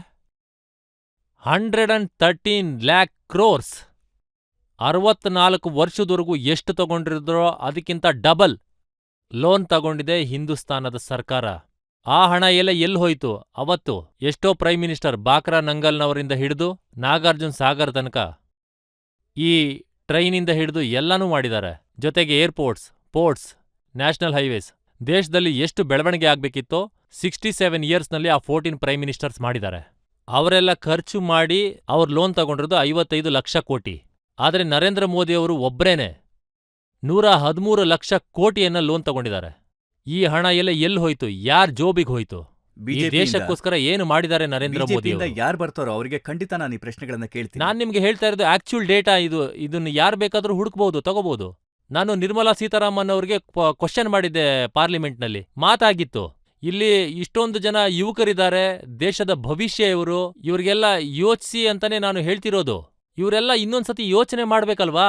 ಇದು ನನ್ನೊಬ್ಬಂದೇ ಹೊಣೆಗಾರಿಕೆ ಅಲ್ಲ. ಈ ಹಣ ಎಲ್ಲ ಎಲ್ಲಿ ಹೋಯ್ತು? ನೀವ್ ಯಾಕೆ ಕೇಳ್ತಾ ಇಲ್ಲ? ಇದು ನಿಮ್ಗಳ ಹೊಣೆನೂ ಅಲ್ವಾ ಇದನ್ನ ಕೇಳಬೇಕು ಅನ್ನೋದು? ಮೊದಲನೇ ಸಲ ವೋಟ್ ಹಾಕುವಂತವ್ರು ಯೋಚನೆ ಮಾಡಿ ಹಾಕಿ ಯಾರಿಗ್ ಹಾಕಬೇಕು ಅಂತ. ಮೋದಿಜಿಗೆ ಹಾ, ಕೊಡಿ, ಪರವಾಗಿಲ್ಲ. ಇನ್ನೊಂದು 100 ಕೋಟಿ ನಿಮ್ಗೆ, ಇನ್ನೊಂದು 100 ಕೋಟಿ ನಿಮ್ಮ ಕುಟುಂಬದ ಮೇಲೆ ನಿಮ್ಮ ಹೊರೆ ಆಗತ್ತೆ. ಅವಾಗ ಗೊತ್ತಾಗತ್ತೆ ನಮ್ದು ಪ್ರಾಪರ್ಟಿ ನೋಡಿ, ಮಾರಿ. ಪ್ರಶ್ನೆಗಳನ್ನ ಕೇಳೋದು ಖಂಡಿತ ನಿಮ್ಮ ಹಕ್ಕು. ಈ ಪ್ರಶ್ನೆ ಕೇಳೋದು, ಉತ್ತರ ಪಡೆಯೋದು ನಮ್ಮ ಹೊಣೆ ಕೂಡ. ಜನತೆಗೂ ಉತ್ತರ ಸಿಗಬೇಕು. ಆದ್ರೆ ಈ ಗಲಾಟೆಯಲ್ಲಿ ಒಬ್ಬ ವ್ಯಕ್ತಿಯ ಕನಸು ಹಾಗೇ ಇದೆ. ರಾಬರ್ಟ್ ವಾಡ್ರಾಗೆ ಈ ಸಲ ಚುನಾವಣೆಯಲ್ಲಿ ನಿಲ್ಬೇಕಂತೆ. Any Indian citizen can contest. ನೋಡಿ, ಅವರು ಅಮೇಠಿಲ್ ನಿಲ್ಬೇಕಂತೆ. ಅವ್ರನ್ನ ನೀವು ತೆಲಂಗಾಣದಲ್ಲಿ ಅಡ್ಜಸ್ಟ್ ಮಾಡಕ್ಕಾಗಲ್ವಾ? ಬೇರೆಯವ್ರು ಯಾರು ಬರ್ತಿಲ್ವಲ್ಲ? ನೋಡಿ, ಟಿಕೆಟ್ನ ಸಿಇಸಿ ಫೈನಲೈಸ್ ಮಾಡುತ್ತೆ. ಈಗ ಸಿಇಸಿನಲ್ಲಿ ಫೈನಲೈಸ್ ಆಗಿ ರಜತ್ ಶರ್ಮಾ ಅವ್ರಿಗೆ ಕೊಟ್ಟರು ಕೂಡ ಅವರು ತೆಲಂಗಾಣದಲ್ಲಿ ಒಂದು ಟಿಕೆಟ್ನ ಕೊಡಬಹುದು. ಅದ್ರಲ್ಲೇನಿದೆ? ಮತ್ತೊಂದು ಬ್ರೇಕ್ ತಗೊಳ್ಳೋಣ. ಬ್ರೇಕ್ ಆದ್ಮೇಲೆ ಆಪ್ಕಿ ಅದಾಲತ್ನಲ್ಲಿ ರೇವಂತ್ ರೆಡ್ಡಿ ಮೇಲೆ ಆರೋಪ ಮತ್ತು ಪ್ರಶ್ನೆಗಳ ಕೊನೆ ಸುತ್ತು. ಆ ವಿಷಯನ ಅರ್ಥ ಮಾಡಿಸೋದಕ್ಕೆ ರಾಹುಲ್ ಗಾಂಧಿ ಅವರು ಪ್ರಯತ್ನ ಮಾಡ್ತಿದ್ದಾರೆ. ರಾಹುಲ್ ಅವರು ಶಿವಭಕ್ತ ಅಂತ ನಿಮ್ಗೆ ಗೊತ್ತಲ್ವಾ ರಾಹುಲ್ ಅವರು? ಹಾ, ಫೋಟೋ ನೋಡಿದ್ದೀನಿ ಅವ್ರದ್ದು. ಹಾ, ಮತ್ತೆ ವಿಷಯ ಮುಗ್ದೇ ಹೋಯ್ತಲ್ಲ.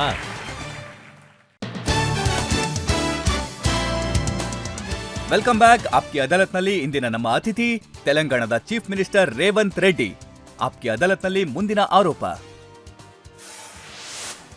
ಆಪ್ಕಿ ಅದಾಲತ್ನಲ್ಲಿ ತೆಲಂಗಾಣದ ಚೀಫ್ ಮಿನಿಸ್ಟರ್ ರೇವಂತ್ ರೆಡ್ಡಿ ಮೇಲೆ ಇರುವ ಆರೋಪವೆಂದರೆ ಇವರು ಓಲೈಕೆಯ ರಾಜಕೀಯ ಮಾಡ್ತಾರೆ ಎಂಬುದು. ರೇವಂತ್ ರೆಡ್ಡಿ ಅವರೇ, ಆರೋಪ ದೊಡ್ಡಣ್ಣ ನರೇಂದ್ರ ಮೋದಿ ಮಾಡಿದ್ದಾರೆ. ಅವ್ರು ಹೇಳ್ತಾರೆ, ಕಾಂಗ್ರೆಸ್ ಏನ್ ಮ್ಯಾನಿಫೆಸ್ಟೋ ರಿಲೀಸ್ ಮಾಡಿದ್ಯೋ, ಈ ಮ್ಯಾನಿಫೆಸ್ಟೋ ಹಿಂದಿನ ಆಲೋಚನೆ ಹೇಗಿದೆ ಅಂದ್ರೆ ಸ್ವಾತಂತ್ರ್ಯದ ಮುಂಚಿನ ಮುಸ್ಲಿಂ ಲೀಗ್ ಮ್ಯಾನಿಫೆಸ್ಟೋ ತರಾನೇ ಇದೆ. ನಾನು ಯಾವಾಗ್ಲೂ ಮೋದಿಯವರಿಗೆ ಒಂದು ಮಾತು ಹೇಳೋದಕ್ಕೆ ಬಯಸ್ತೀನಿ. ಮುಸಲ್ಮಾನರು ಈ ದೇಶದ ಒಂದು ಭಾಗ ಅಲ್ವಾ? ಮುಸ್ಲಿಮ್ಸ್ ಅವರು ಈ ದೇಶದ, ಕ್ರಿಶ್ಚಿಯನ್ನವರು ಈ ದೇಶದ, ಸಿಖ್ನವರು ಈ ದೇಶದ, ಹಿಂದೂಗಳು ಈ ದೇಶದ ಒಂದು ಭಾಗ ಅಲ್ವಾ? ಪ್ರತಿಯೊಬ್ಬರ ರಿಫ್ಲೆಕ್ಷನ್ ಈಸ್ ಅವರ್ ಮ್ಯಾನಿಫೆಸ್ಟೋ. ಅದರಲ್ಲಿ ಮುಸ್ಲಿಮ್ಸ್ ಅವರು ಇದ್ದಾರೆ, ಕ್ರಿಶ್ಚಿಯನ್ ಅವರು ಇದ್ದಾರೆ, ಸಿಖ್ರು ಬರ್ತಾರೆ, ಹಿಂದೂಗಳು ಬರ್ತಾರೆ. ನೀವು ಮುಸ್ಲಿಮ್ಸ್ನವ್ರಿಗೆ ಟಿಕೆಟ್ ಕೊಡದೆ ಹೋದ್ರೆ ನೀವು ಇಡೀ ದೇಶದ ನಾಯಕರು ಹೇಗಾಗ್ತೀರಾ? ಇದ್ರಲ್ಲಿ ಪೊಲಿಟಿಕಲ್ ಎಕ್ಸ್ಪ್ಲಾಯ್ಟೇಷನ್ಗೆ ಮೋದಿಯವರು ಏನು ಘೋಷಣೆ ಕೂಗ್ತಿದ್ದಾರೆ? ಅದಕ್ಕೇನೆ ಅವರು ಡೀಟೇಲ್ ಆಗಿ ಏನ್ ಹೇಳಿದ್ರು ಅಂದ್ರೆ, ಈ ಮುಸ್ಲಿಂ ಪರ್ಸನಲ್ ಲಾ, ಸ್ವಾತಂತ್ರ್ಯಕ್ಕೂ ಮುಂಚೆ ಮುಸ್ಲಿಂ ಲೀಗ್ದು ಪರ್ಸನಲ್ ಲಾ ಇತ್ತಲ್ಲ, ಅದು 1936 ಅಲ್ಲಿತ್ತಲ್ಲ, ಅದೇ ಇದು. ಮತ್ತೆ 2024ರ ಕಾಂಗ್ರೆಸ್ ಮ್ಯಾನಿಫೆಸ್ಟೋ ಅದೇ ಆಗಿದೆ. 1936 ಅಲ್ಲಿ ಮುಸ್ಲಿಂ ಲೀಗ್ ಹೇಳಿತ್ತು ಫೈಟ್ ಅಗೇನ್ಸ್ಟ್ ಮೆಜಾರಿಟಿ, ಅದು ಈ ಸಲದ ಮ್ಯಾನಿಫೆಸ್ಟೋದಲ್ಲಿದೆ.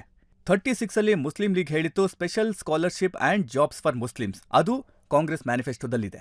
ರಜತ್ ಶರ್ಮಾ ಅವರೇ, ಅವ್ರೇನಂದ್ರು ಅದನ್ ಬಿಡಿ. ಇಂಡಿಯನ್ ಪೀನಲ್ ಕೋಡ್ ಬೇರೆ, ಸಿವಿಲ್ ಕೋಡ್ ಬೇರೆ. ಪೀನಲ್ ಕೋಡ್ನಲ್ಲಿ ಭಾರತದಲ್ಲಿ ಯಾರೇ ಇರ್ಲಿ ಅಪರಾಧ ಮಾಡಿದ್ರೆ ಶಿಕ್ಷೆ ಕೊಡೋದಕ್ಕೆ ಪೀನಲ್ ಕೋಡ್ ಇದೆ. Civil code is our practice. Penal code ಮತ್ತೆ ಸಿವಿಲ್ ಕೋಡ್ನಲ್ಲಿ ವ್ಯತ್ಯಾಸ ತೆಗೆದುಹಾಕಕ್ಕೆ ಭಾರತೀಯ ಜನತಾ ಪಾರ್ಟಿ ಪ್ರಯತ್ನ ಮಾಡ್ತಿದೆ. ಸಿವಿಲ್ ಕೋಡ್ ಬದಲಾಯಿಸೋದಕ್ಕೆ ಯೂನಿಫಾರ್ಮ್ ಸಿವಿಲ್ ಕೋಡ್ ಬಗ್ಗೆ ಮಾತಾಡ್ತಿದಾರಲ್ವಾ? ಇವತ್ತು ಯೂನಿಫಾರ್ಮ್ ಸಿವಿಲ್ ಕೋಡ್ ಅಂತಾರೆ, ಆಮೇಲೆ ULC ತರ್ತಾರೆ, ಯೂನಿಫಾರ್ಮ್ ಲ್ಯಾಂಗ್ವೇಜ್ ಕೋಡ್, ಆಮೇಲೆ UDCನೂ ತರ್ತಾರೆ, ಯೂನಿಫಾರ್ಮ್ ಡ್ರೆಸ್ ಕೋಡ್. ಮೋದಿಯವ್ರ ಥರ ಶೇರ್ವಾಣಿ ಹಾಕ್ತಾರಲ್ಲ ಪೂರ್ತಿಯಾಗಿ, ಹಾಗೆ ಎಲ್ಲಿಂದ ತರ್ತಾರಪ್ಪ ಯೂನಿಫಾರ್ಮ್ ಡ್ರೆಸ್ ಕೋಡ್ನ? ಸಿವಿಲ್ ಕೋಡ್ ಬೇರೆ ಇದೆ. ಈ ದೇಶದಲ್ಲಿ 4 ಧರ್ಮ ಇದೆ, ಇನ್ನೂ ತುಂಬಾ ಜಾತಿಗಳಿದಾವೆ. ಎಲ್ಲ ಜಾತಿಗೆ ಸ್ವಂತಿಕೆ ಇದೆ. ನಾರ್ತ್ ಇಂಡಿಯಾದಲ್ಲಿ ಮದುವೆ ಆದ್ರೆ ಅದೇನಂತಾರೆ, ಬೆಂಕಿ ಸುತ್ತ 7 ಸುತ್ತುತ್ತಾರೆ. ಹಾಗೆ ನಮ್ಮ ಸೌತಲ್ಲಿ ಹಿಂದೂಗಳು ತಾಳಿನ ಕಟ್ತಾರೆ, 3 ಗಂಟು ಹಾಕ್ತಾರೆ. ಇದು ಬೇರೆ ಅಲ್ವಾ? ಮುಸ್ಲಿಂನವರು ಕುಬೂಲ್ ಅಂತಾರೆ ಮದುವೆಯಲ್ಲಿ, ಕ್ರಿಶ್ಚಿಯನ್ ಅವರು ಚರ್ಚ್ನಲ್ಲಿ ಬೇರೇನೋ ಮಾಡ್ತಾರೆ. ಈಗ ಯೂನಿಫಾರ್ಮ್ ಸಿವಿಲ್ ಕೋಡ್ ಎಲ್ಲಿಂದ ಬರುತ್ತೆ? ಯಾರಿಗೆ ಏನು ಹೇಳಕ್ಕ ಹೊರಟಿದ್ದೀರಾ ನೀವು? ಇಂಡಿಯನ್ ಫಿನಲ್ ಕೋಡ್ ಎಲ್ರಿಗೂ, ಹಿಂದೂ, ಮುಸ್ಲಿಂ, ಸಿಖ್, ಕ್ರಿಶ್ಚಿಯನ್ ಎಲ್ರಿಗೂ ಒಂದೇನೆ. ಏನಾದ್ರೂ ತಪ್ಪು ಮಾಡಿದ್ರೆ ಪನಿಷ್ಮೆಂಟು ಕಾಮನ್. ಆದ್ರೆ ಸಿವಿಲ್ ಕೋಡ್ ಆ ಥರ ಅಲ್ಲ. Unity of diversity, union of States. ಬೇರೆ ಅವ್ರು- ಬೇರೆ ಧರ್ಮ ಇದೆ, ಬೇರೆ ಬೇರೆ ಜಾತಿ ಇದೆ. ಬುಡಕಟ್ಟಿನವರು ಬೇರೆ ಪ್ರಾಕ್ಟೀಸ್ ಮಾಡ್ತಾರೆ, ಆದಿವಾಸಿಗಳು ಬೇರೆ ಪ್ರಾಕ್ಟೀಸ್ ಮಾಡ್ತಾರೆ, ಮುಸ್ಲಿಮ್ಸ್ನವರು ಬೇರೆ ಪ್ರಾಕ್ಟೀಸ್ ಮಾಡ್ತಾರೆ. ಹಿಂದೂಗಳಲ್ಲಿ ಎಷ್ಟೋ ಜಾತಿಗಳಿದಾವೆ ಗೊತ್ತಿರೋ ಹಾಗೆ. 100+ ಸಬ್ ಕಾಸ್ಟ್ಸ್ ಇದೆ ಬರೀ OBCಯಲ್ಲಿ. ಎಲ್ಲಾ ಜಾತಿಗಳಿಗೂ ಬೇರೆ ಬೇರೆ ನಡವಳಿಕೆ ಇದೆ. ಈಗ ಇದನ್ನೆಲ್ಲ ಮಿಕ್ಸ್ ಮಾಡಿ ಒಂದು ಪೊಲಿಟಿಕಲ್ ಸಿಚುವೇಶನ್ನ ಹುಟ್ಟಾಕಿ ಅದರಲ್ಲಿ ಲಾಭ ಮಾಡ್ಕೊಳ್ಳೋದಕ್ಕೆ ಅವರ ಪ್ರಯತ್ನ ಆರೋಪ ಮಾಡ್ತಿದ್ದಾರೆ. ಅಂದ್ರೆ ಮುಸ್ಲಿಮರ ಓಲೈಕೆ ಬಗ್ಗೆ. ಕಾಂಗ್ರೆಸ್ ಮ್ಯಾನಿಫೆಸ್ಟೋ ಮುಸ್ಲಿಮರ ಓಲೈಕೆ ಮಾಡೋದೇ ಆಗಿದೆ ಅಂತ ಅವ್ರು ಹೇಳ್ತಾರೆ. ನಾವು ಸರ್ಕಾರದಲ್ಲೇ ಇರ್ಲಿಲ್ಲ, 10 ವರ್ಷ ನೀವೇ ಇದ್ರಲ್ಲ, ಏನ್ ಮಾಡಿದ್ರಿ ನೀವೇ ಹೇಳಿ. ನಾವು ಸರ್ಕಾರ ಮಾಡದೆ ತುಂಬಾ ವರ್ಷಗಳಾಗೋಗಿದೆ. ನಾವು ಮುಸಲ್ಮಾನರಿಗೆ ಏನೂ ಮಾಡಿಲ್ಲ. ನೀವು ಅವ್ರಿಗೋಸ್ಕರ ಏನು ಮಾಡಿದಿರ? ನಾವು ಕೊಟ್ಟಿರೋದನ್ ಬಿಟ್ಟು ನೀವೇನ್ ಮಾಡಿದಿರ ಹೇಳಿ. ಏನಿಲ್ಲ ಅಂದ್ರೂ ನಾವು ಓಲೈಕೆನಾದ್ರೂ ಮಾಡಿದ್ವಿ. Out of the way Congress party ಮುಸ್ಲಿಮಾನರಿಗೆ ನೇರವಾಗಿ ನೀಡ್ತು. 10 ವರ್ಷ ನೀವು ಪ್ರಧಾನಮಂತ್ರಿ ಆಗಿದ್ರಿ, ನೀವೇನೇನ್ ಕೊಟ್ಟಿದ್ದೀರಾ ಹೇಳಿ. ಸಬ್ಕಾ ಸಾಥ್ ಸಬ್ಕಾ ವಿಶ್ವಾಸ್ ಸಬ್ಕಾ ಪ್ರಯಾಸ್. ಅದು ಬರೀ ಸ್ಲೋಗನ್, ಅದನ್ನೇ ಹೇಳ್ತಾ ಇರೋದು.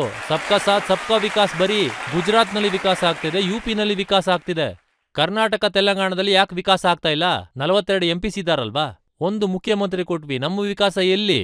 ಇದು ನೀವ್ ಹೇಳ್ತಿದ್ದೀರಾ, ಆದ್ರೆ ಕಾಂಗ್ರೆಸ್ ಅಲ್ಲಿ ಇದ್ದವರು ಯಾರ ಬಗ್ಗೆ ನಾವು ಮಾತಾಡಿದ್ವೋ ಕಾಂಗ್ರೆಸ್ ಬಿಟ್ಟು ಹೋಗ್ತಿದಾರಲ್ಲ, ಅವ್ರು ಹೇಳ್ತಿದ್ದಾರೆ ಕಾಂಗ್ರೆಸ್ ಅಲ್ಲಿ ಅವರಿಗೆ ತೊಂದರೆ ಆಗ್ತಿದೆ. ಅಯೋಧ್ಯೆನಲ್ಲಿ ರಾಮ ಮಂದಿರ ಆಯ್ತು, ಅದ್ರ ಪರವಾಗಿ ಮಾತಾಡಕ್ಕಾಗಲ್ಲ. ಪ್ರಾಣ ಪ್ರತಿಷ್ಠೆ ಕಾರ್ಯಕ್ರಮಕ್ಕೆ ಹೋಗಕ್ಕಾಗಲ್ಲ. ಇಂಥ ಯೋಚನೆ ಇದೆ. ಇಲ್ಲ, ಅದು ತಪ್ಪು. ರಾಮ ಮಂದಿರಕ್ಕೆ ಮೊದಲು ಶಿಲಾನ್ಯಾಸಕ್ಕೆ ಅವಕಾಶ ಕೊಟ್ಟಿದ್ಯಾರು? ರಾಜೀವ್ ಗಾಂಧಿಯವರಲ್ವಾ? ರಾಜೀವ್ ಗಾಂಧಿಯವರ ಕಾಲದಲ್ಲೇ ರಾಮ ಮಂದಿರಕ್ಕೆ ಪೂಜೆ ಮಾಡೋದಕ್ಕೆ ಅವಕಾಶ ಮೊದಲನೇ ಸಲ ಕೊಟ್ಟಿದ್ದಾನೆ. ಬೀಗ ತೆಗ್ದಿತ್ತು ನಿಜ. ಅದನ್ನ ಕಾಂಗ್ರೆಸ್ ತಾನೇ ಮಾಡಿದ್ದು. ಮತ್ತೆ ಮೋದಿಯವರು ಏನ್ ಸಂಬಂಧ ಅದಕ್ಕೂ ಇದಕ್ಕೂ ಹೇಳಿ? ಮೋದಿಯವ್ರಿಗೆ ಏನ್ ಸಂಬಂಧ ಇದೆ? ಅದಕ್ಕೆ ಇವೆಲ್ಲಾನು, ಆದ್ರೆ ನೋಡಿ, ಈಗ ಸದ್ಯ ಇವೆಲ್ಲ ನಿರುಪಮ್ ಡಿಸ್ಟ್ರಾಕ್ಟೆಡ್ ಏನಿದ್ದಾರೆ, ಫ್ಯಾಕ್ಟ್ಸು ಪೊಲಿಟಿಕಲ್ಲಿ ಅಡ್ವಾಂಟೇಜ್ ತಗೊಳ್ಳೋದಕ್ಕೆ ಕೆಲವರು ಪ್ರಯತ್ನ ಮಾಡ್ತಿದ್ದಾರೆ. ಪಾರ್ಟಿ ನೀವು ಬಿಡ್ತೀರಾ ಅಂದ್ರೆ ಬಿಟ್ಬಿಡ್ರಪ್ಪ, ನಾವೇನ್ ತಡೀತಾ ಇದೀವ ನಿಮ್ಮನ್ನ? ತೆಲಂಗಾಣದಲ್ಲಿ 174 elected representatives, MLA, MLC, MP ಇವೆಲ್ಲ ಬೇರೆ ಪೊಸಿಷನ್ ಅವರು ಪಾರ್ಟಿ ಬಿಟ್ಟು ಹೊರಟೋದ್ರು. ಆದ್ರೂ ಕಾರ್ಯಕರ್ತರು ದುಡಿದು ಸರ್ಕಾರ ಬರೋ ಹಾಗೆ ಮಾಡಿದ್ರು. 5 MLAs ಇದ್ದಿದ್ದು ನನ್ನ ಚುನಾವಣೆಗಿಂತ ಮುಂಚೆ. ಆದ್ರೆ ಈಗ 65 MLAs ನಾವು ಗೆದ್ದಿದೀವಿ. ನಾಯಕರು ಬಿಟ್ಟು ಹೋದ್ರೆ ಪಾರ್ಟಿಗೆ ದೊಡ್ಡ ನಷ್ಟ ಏನೂ ಇಲ್ಲ. ಸ್ವಲ್ಪ ತೊಂದರೆ ಅಂತೂ ಆಗ್ಬಹುದು, ಆದ್ರೆ ಹೊಸ ಬಿಕ್ಕಟ್ಟಿನಲ್ಲಿ ಲೀಡರ್ಶಿಪ್ ಎಮರ್ಜ್ ಆಗ್ತಾರೆ. ಹೊಸ ಲೀಡರ್ಸ್ಗಳು ಆದ್ರೆ ಇದಂತೂ ಬರ್ತಾರೆ. ನಿಜ ಅಲ್ವಾ? ಪ್ರಾಣ ಪ್ರತಿಷ್ಠೆ ಕಾರ್ಯಕ್ರಮ ಏನ್ ನಡೀತೋ ಅದರಲ್ಲಿ ಕಾಂಗ್ರೆಸ್ನವರು ಯಾರು ಹೋಗ್ಲಿಲ್ಲ. ಯಾಕೆ ಹೋಗಿಲ್ಲ? ತುಂಬಾ ಜನ ಹೋಗಿದ್ರಲ್ಲ. ಯಾಕಂದ್ರೆ ನಾನು ಭದ್ರಾಚಲದಲ್ಲಿ ರಾಮ ಮಂದಿರ ಇದೆ, ಅಲ್ಲಿಗೆ ಹೋಗಿದ್ದೆ. ಮೋದಿಯವರು ಅಲ್ಲಿಗೆ ಬರಲೇ ಇಲ್ಲ. ಯಾಕೆ ಬರಲಿಲ್ಲ? ನಾನು ಮುಖ್ಯಮಂತ್ರಿ ಆಗ್ತಿದ್ದ ಹಾಗೆ ರಾಮ ಮಂದಿರಕ್ಕೆ ಹೋಗಿದ್ದೆ. Bhadrachalam is one of the famous. Rama ಮಂದಿರ ಇದೆ, ನಾನು ಹೋಗಿದ್ದೆ. ಮೋದಿಯವರು ಬಂದಿರಲಿಲ್ಲ. ಮೋದಿಯವರು ಯಾವ ಥರ ರಾಮ ಭಕ್ತರು? ಸಂಜಯ್ ನಿರುಪಮ್ ಮಾತ್ ಕೇಳಿಸ್ಕೊಂಡೆ ನಾನು. ಅವ್ರು ಇತ್ತೀಚೆಗೆ ಕಾಂಗ್ರೆಸ್ ಬಿಟ್ಟಿದ್ದಾರೆ. ಅವ್ರು ಹೇಳ್ತಿದ್ದಾರೆ, ಹೋಗಕ್ ಬಿಡ್ತಾರೋ ಬಿಡೋಲ್ವೋ ಇದ್ರ ಬಗ್ಗೆ ನಮಗೆ ಯೋಚನೆ ಇಲ್ಲ, ಇದು ನಮ್ಮ ನಂಬಿಕೆ ಪ್ರಶ್ನೆ. ಆದ್ರೆ ಎಲ್ಲಾ ಕಡೆ ರಾಹುಲ್ ಗಾಂಧಿ ಅವರು ರಾಮನ ಬಗ್ಗೆ ಗೇಲಿ ಮಾಡ್ತಾರೆ. ಅವರು ಜನರಿಗೆ ಹೇಳ್ತಾರೆ, ಜೈ ಶ್ರೀರಾಮ್ ಕೂಗೋದ್ರಿಂದ, ಬರೀ ಗಂಟೆ ಬಾರಿಸೋದ್ರಿಂದ ಏನಾಗತ್ತೆ, ನೀನು ಹಸಿವಿಂದ ಸಾಯ್ತೀಯ ಅಷ್ಟೇ. ಹಸ್ವಿನ್ ಬಗ್ಗೆ ಮಾತಾಡೋದಕ್ಕೆ ಪ್ರಯತ್ನ ಮಾಡ್ತಾ ಇದ್ದಾರೆ. ಮೋದಿಯವರು ಕೆಲಸ ಎಲ್ಲಿ ಅಂದ್ರೆ ಜೈ ಶ್ರೀರಾಮ್ ಅನ್ನಿಸ್ತಾರೆ. ನೀವೀಗ ರೈತರ ಸಾಲ ಮನ್ನಾ ಮಾಡಿ ಅಂದ್ರೆ ರಾಮ ಮಂದಿರ ಅಂತಾರೆ. ನೀವು ಭಾರತದ ಬೆಳವಣಿಗೆ ಬಗ್ಗೆ ಮಾತಾಡಿ ಅಂದ್ರೆ ಮತ್ತೆ ಅದೇ ಜೈ ಶ್ರೀರಾಮ್. ಅಂದ್ರೆ ಎಲ್ಲ ವಿಷಯಗಳಿಗೂ ನೀವು ಜೈ ಶ್ರೀರಾಮ್, ರಾಮ ಮಂದಿರದ ಹೆಸರನ್ನ ಎಷ್ಟು ದಿವಸ ತಗೋತೀರಾ? ಆ ವಿಷಯನ ಅರ್ಥ ಮಾಡಿಸೋದಕ್ಕೆ ರಾಹುಲ್ ಗಾಂಧಿಯವರು ಪ್ರಯತ್ನ ಮಾಡ್ತಿದ್ದಾರೆ. ರಾಹುಲ್ ಅವರು ಶಿವಭಕ್ತ ಅಂತ ನಿಮ್ಗೆ ಗೊತ್ತಲ್ವಾ ರಾಹುಲ್ ಅವರು? ಹಾ, ಅವರ ಫೋಟೋ ನೋಡಿದ್ದೀನಿ. ಮತ್ತೆ ವಿಷಯ ಮುಗ್ದೇ ಹೋಯ್ತಲ್ಲ. ನೋಡಿ, ಭಕ್ತಿನೇ ಬೇರೆ, ನಾಯಕನ ಹೊಣೆಗಾರಿಕೆನೇ ಬೇರೆ. ಗೌರವ್ ವಲ್ಲಭ್ ನಿಮ್ ಬಗ್ಗೆ ಹೇಳಿದ್ದು ಏನ್ ಹೇಳ್ತಾರೆ ಅಂದ್ರೆ, ರೇವಂತ್ ರೆಡ್ಡಿ ಎಷ್ಟು ಖುಷಿಯಾಗಿ ಇಫ್ತಾರ್ಗ್ ಹೋಗ್ತಾರೋ ಅಷ್ಟೇ ಖುಷಿಯಾಗಿ ಮಂದಿರಕ್ಕೆ ಹೋಗಲ್ಲ ಅಂತ. ಅದಕ್ಕೆ ಹೇಳಿದ್ದು. ಮೊನ್ನೆ ನಾನು ರಾಮ ಮಂದಿರಕ್ಕೆ ಹೋಗಿದ್ದೆ. ಗೌರವ್ ವಲ್ಲಭ್ ಅವರು ಮತ್ತೆ ಮೋದಿ ಅವರು ಯಾರೂ ಬಂದಿರ್ಲಿಲ್ಲ. ಅವ್ರು ಇದಕ್ಕೂ ಮುಂಚೆ ಓಪನಿಂಗ್ ರಿಮಾರ್ಕ್ಸ್ನಲ್ಲಿ ಹೇಳಿದ್ರು, ರೇವಂತ್ RSSನವರು, ರೇವಂತ್ ಖಾಕಿ ನಿಕ್ಕರ್ ಹಾಕೋತಾರೆ, ಆಮೇಲೆ ಹೇಳ್ತೀರಾ ಮಸ್ಜಿದಿಗೆ ಹೋಗ್ತಾರೆ. ಈ ಮತ್ತೆ ನೋಡಿ, ಎರಡು ಕಾಂಟ್ರಡಿಕ್ಷನ್ ಎಲ್ಲಿಂದ ಬರ್ತಾ ಇದೆ? ಇದಂತೂ ರೇವಂತ್ ರೆಡ್ಡಿ ರಹಸ್ಯ ಆಗಿದೆ. RSS ನವರ ಇಲ್ಲ ಇಸ್ಲಾಂನವರ? ನಾನು ತೆಲಂಗಾಣದ 4 ಕೋಟಿ ಜನರ ಮುಖ್ಯಮಂತ್ರಿಯಾಗಿದ್ದೀನಿ. I am neutral. I am not bias. I am not going to deviate anything. 2 ವಿಷಯದ ಬಗ್ಗೆ ನನಗೆ ನಿಮ್ಮ ಕಮೆಂಟ್ ಬೇಕು.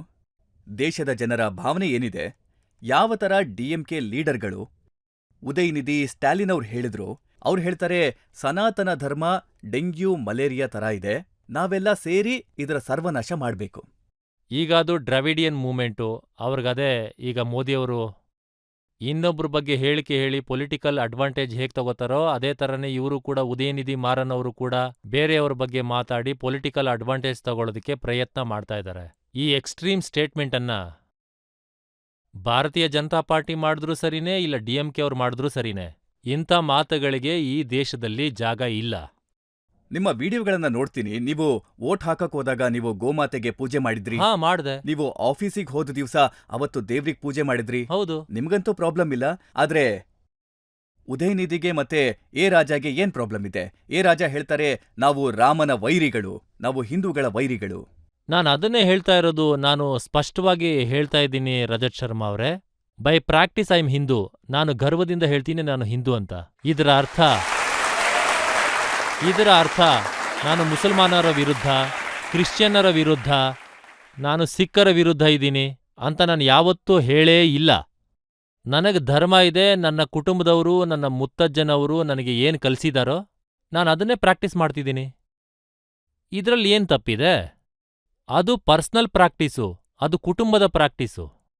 ನೀವು ಸರ್ಕಾರ ನಡೆಸಬೇಕು ಅಂದ್ರೆ ನ್ಯೂಟ್ರಲ್ ಆಗಿರ್ಬೇಕು, ಸೆಕ್ಯುಲರ್ ಆಗಿರ್ಬೇಕು. ಇದನ್ನ ಸ್ವಲ್ಪ ಡಿಎಂಕೆ ಅವರಿಗೂ ಅರ್ಥ ಮಾಡಿಸಿ. ನೀವು ಸರಿಯಾಗಿ ಅರ್ಥ ಮಾಡಿಸ್ತೀನಿ, ಸಿಕ್ಲಿ ಅವರು, ಸಿಕ್ಕದಾಗ ಹೇಳ್ತೀನಿ. ಒಂದು ಕೊನೆ ಪ್ರಶ್ನೆನ ನಾವು ತಗೋಬಹುದು. ಹಾ, ಅಯೋಧ್ಯೆಯಲ್ಲಿ ಭವ್ಯವಾದ ರಾಮ ಮಂದಿರ ಆಗಿದೆ. ನೀವು ರಾಮ ಮಂದಿರಕ್ಕೆ ದರ್ಶನ ಮಾಡೋದಕ್ಕೆ ಹೋಗ್ತೀರಾ? ಖಂಡಿತ ಅವಕಾಶ ಸಿಕ್ಕಿದಾಗ ಖಂಡಿತ ಹೋಗ್ತೀನಿ, ಅದರಲ್ಲೇನಿದೆ. ಯಾಕಂದ್ರೆ ಸಾವಿರಾರು ವರ್ಷ ರಾಮ ಮಂದಿರ ಅಲ್ಲೇ ಇರುತ್ತೆ. ಯಾವಾಗಾದ್ರೂ ಅವಕಾಶ ಸಿಕ್ಕಿದ್ರೆ ನಾನು ರಾಮ ಮಂದಿರಕ್ಕೆ ಹೋಗಿ ದರ್ಶನ ಮಾಡ್ತೀನಿ. ಮೊದಲು ನಾನು ನಿಮ್ಮೆಲ್ಲರನ್ನೂ ಇನ್ವೈಟ್ ಮಾಡ್ತಾ ಇದ್ದೀನಿ. ತೆಲಂಗಾಣದಲ್ಲಿ ಭದ್ರಾಚಲಂ ದೇವಸ್ಥಾನ ಇದೆ, ಅಲ್ಲಿ ಬಂದು ನೀವು ದರ್ಶನ ಮಾಡಿ. ರೇವಂತ್ ರೆಡ್ಡಿ ಅವರೇ, ನಾವು ನಿಮ್ಗೆ ಎಲ್ಲಾ ತರ ಪ್ರಶ್ನೆ ಕೇಳಿದ್ವಿ. ನಿಮ್ಮ ವೈಯಕ್ತಿಕ ಬದುಕಿನ ಬಗ್ಗೆ, ರಾಜಕೀಯ ಬದುಕಿನ ಬಗ್ಗೆ, ನಿಮ್ಮ ಕಮಿಟ್ಮೆಂಟ್ಸ್ ಬಗ್ಗೆ, ನಿಮ್ಮ ಪಾರ್ಟಿ ಬಗ್ಗೆ. ನೀವು ಹಿಂಜರಿಕೆ ಇಲ್ಲದೆ ಎಲ್ಲ ಪ್ರಶ್ನೆಗೂ ಉತ್ತರ ಕೊಟ್ರಿ. ನಾವೀಗೊಂದು ಬ್ರೇಕ್ ತಗೊಳ್ಳೋಣ. ಬ್ರೇಕ್ ಆದ್ಮೇಲೆ ಕೇಳೋಣ ಆಪ್ಗೆ ಅದಾಲತ್ನಲ್ಲಿ ಇವತ್ತಿನ ಜಡ್ಜ್ ಪಂಕಜ್ ವೋರಾ ಅವರ ತೀರ್ಪನ್ನ.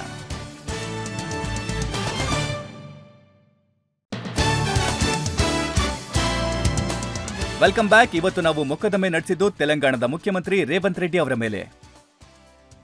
ಈಗ ಆಪ್ಗೆ ಅದಾಲತ್ನಲ್ಲಿ ಸಮಯ ಆಗಿದೆ ಇವತ್ತಿನ ಜಡ್ಜ್, ಹೆಸರಾಂತ ಪತ್ರಕರ್ತ ಪಂಕಜ್ ವೋರಾ ಅವರ ತೀರ್ಪಿಗೆ. ರೇವಂತ್ ರೆಡ್ಡಿಯವರು ಹೇಗೆ ಅವರ ಮೇಲೆ ಹೊರಿಸಿದ ಆರೋಪಗಳಿಗೆ ಉತ್ತರ ಕೊಟ್ಟಿದ್ದಾರೋ, ಹಾಗೆ ಎಷ್ಟು ಸಮರ್ಥವಾಗಿ ತಮ್ಮ ಪಕ್ಷದ ಪರವಾಗಿ ಮಾತಾಡಿದ್ದಾರೋ, ಇದೇ ತೋರಿಸುತ್ತೆ ಅವರ ಅನುಭವ ಜೊತೆಗೆ ಅವರ ಶ್ರಮ ಏನಿದೆ ಅಂತ. ಅದು ಒಂದು ಬಗೆಯಲ್ಲಿ ಅವರ ಬದುಕನ್ನ ಮುನ್ನಡೆಸ್ತಾ ಇದೆ. ಇವತ್ತು ತೆಲಂಗಾಣದಲ್ಲಿ ಕಾಂಗ್ರೆಸ್ ಗೆದ್ದಿದೆ ಅಂದ್ರೆ ಅದಕ್ಕೆ ಮುಖ್ಯ ಕಾರಣ ರೇವಂತ್ ರೆಡ್ಡಿಯವರೇ. ಹಾಗೆ ಈ ನ್ಯಾಯಾಲಯ ಇದನ್ನ ಸಂಪೂರ್ಣವಾಗಿ ಒಪ್ಕೊಳ್ಳುತ್ತೆ. ರೇವಂತ್ ರೆಡ್ಡಿಯವರನ್ನ ಈ ಕೇಸಿಂದ ನ್ಯಾಯಾಲಯ ಬಿಡುಗಡೆಗೊಳಿಸುತ್ತೆ. ಆದ್ರೆ ಅವರಿಗೆ ಒಂದು ಸೂಚನೆ ಏನು ಅಂದ್ರೆ, ಅವರು ಜನರ ನಡುವೆ ಇದ್ಕೊಂಡು ಮುಂದೆ ಹೋಗ್ತಾ ತಮ್ಮ ರಾಜ್ಯಕ್ಕೂ ಹಾಗೆ ದೇಶಕ್ಕೂ ಸೇವೆ ಸಲ್ಲಿಸಲಿ ಅಂತ ಹೇಳ್ತೀನಿ. ಇದೇ ಬಯಕೆ ಜೊತೆಗೆ, ಇದೇ ನಂಬಿಕೆಯ ಜೊತೆಗೆ ರೇವಂತ್ ರೆಡ್ಡಿ ಹೀಗೆ ತೆಲಂಗಾಣ ಜನರ ಸೇವೆ ಮಾಡ್ತಾ ಇರ್ಲಿ, ಅವರ ತೊಂದರೆಗಳನ್ನ ಪರಿಹರಿಸ್ತಾ ಇರ್ಲಿ ಅಂತ ನಾವು ಇಂದಿನ ಮೊಕದ್ದಮೆನ ಇಲ್ಲಿಗೆ ಮುಗಿಸ್ತಾ ಇದ್ದೀವಿ. ಮುಂದಿನ ವಾರ ಮತ್ತೆ ಸಿಗ್ತೀನಿ ಹೊಸ ಅತಿಥಿ ಜೊತೆ. ಅಲ್ಲಿವರೆಗೂ ನಮಸ್ಕಾರ.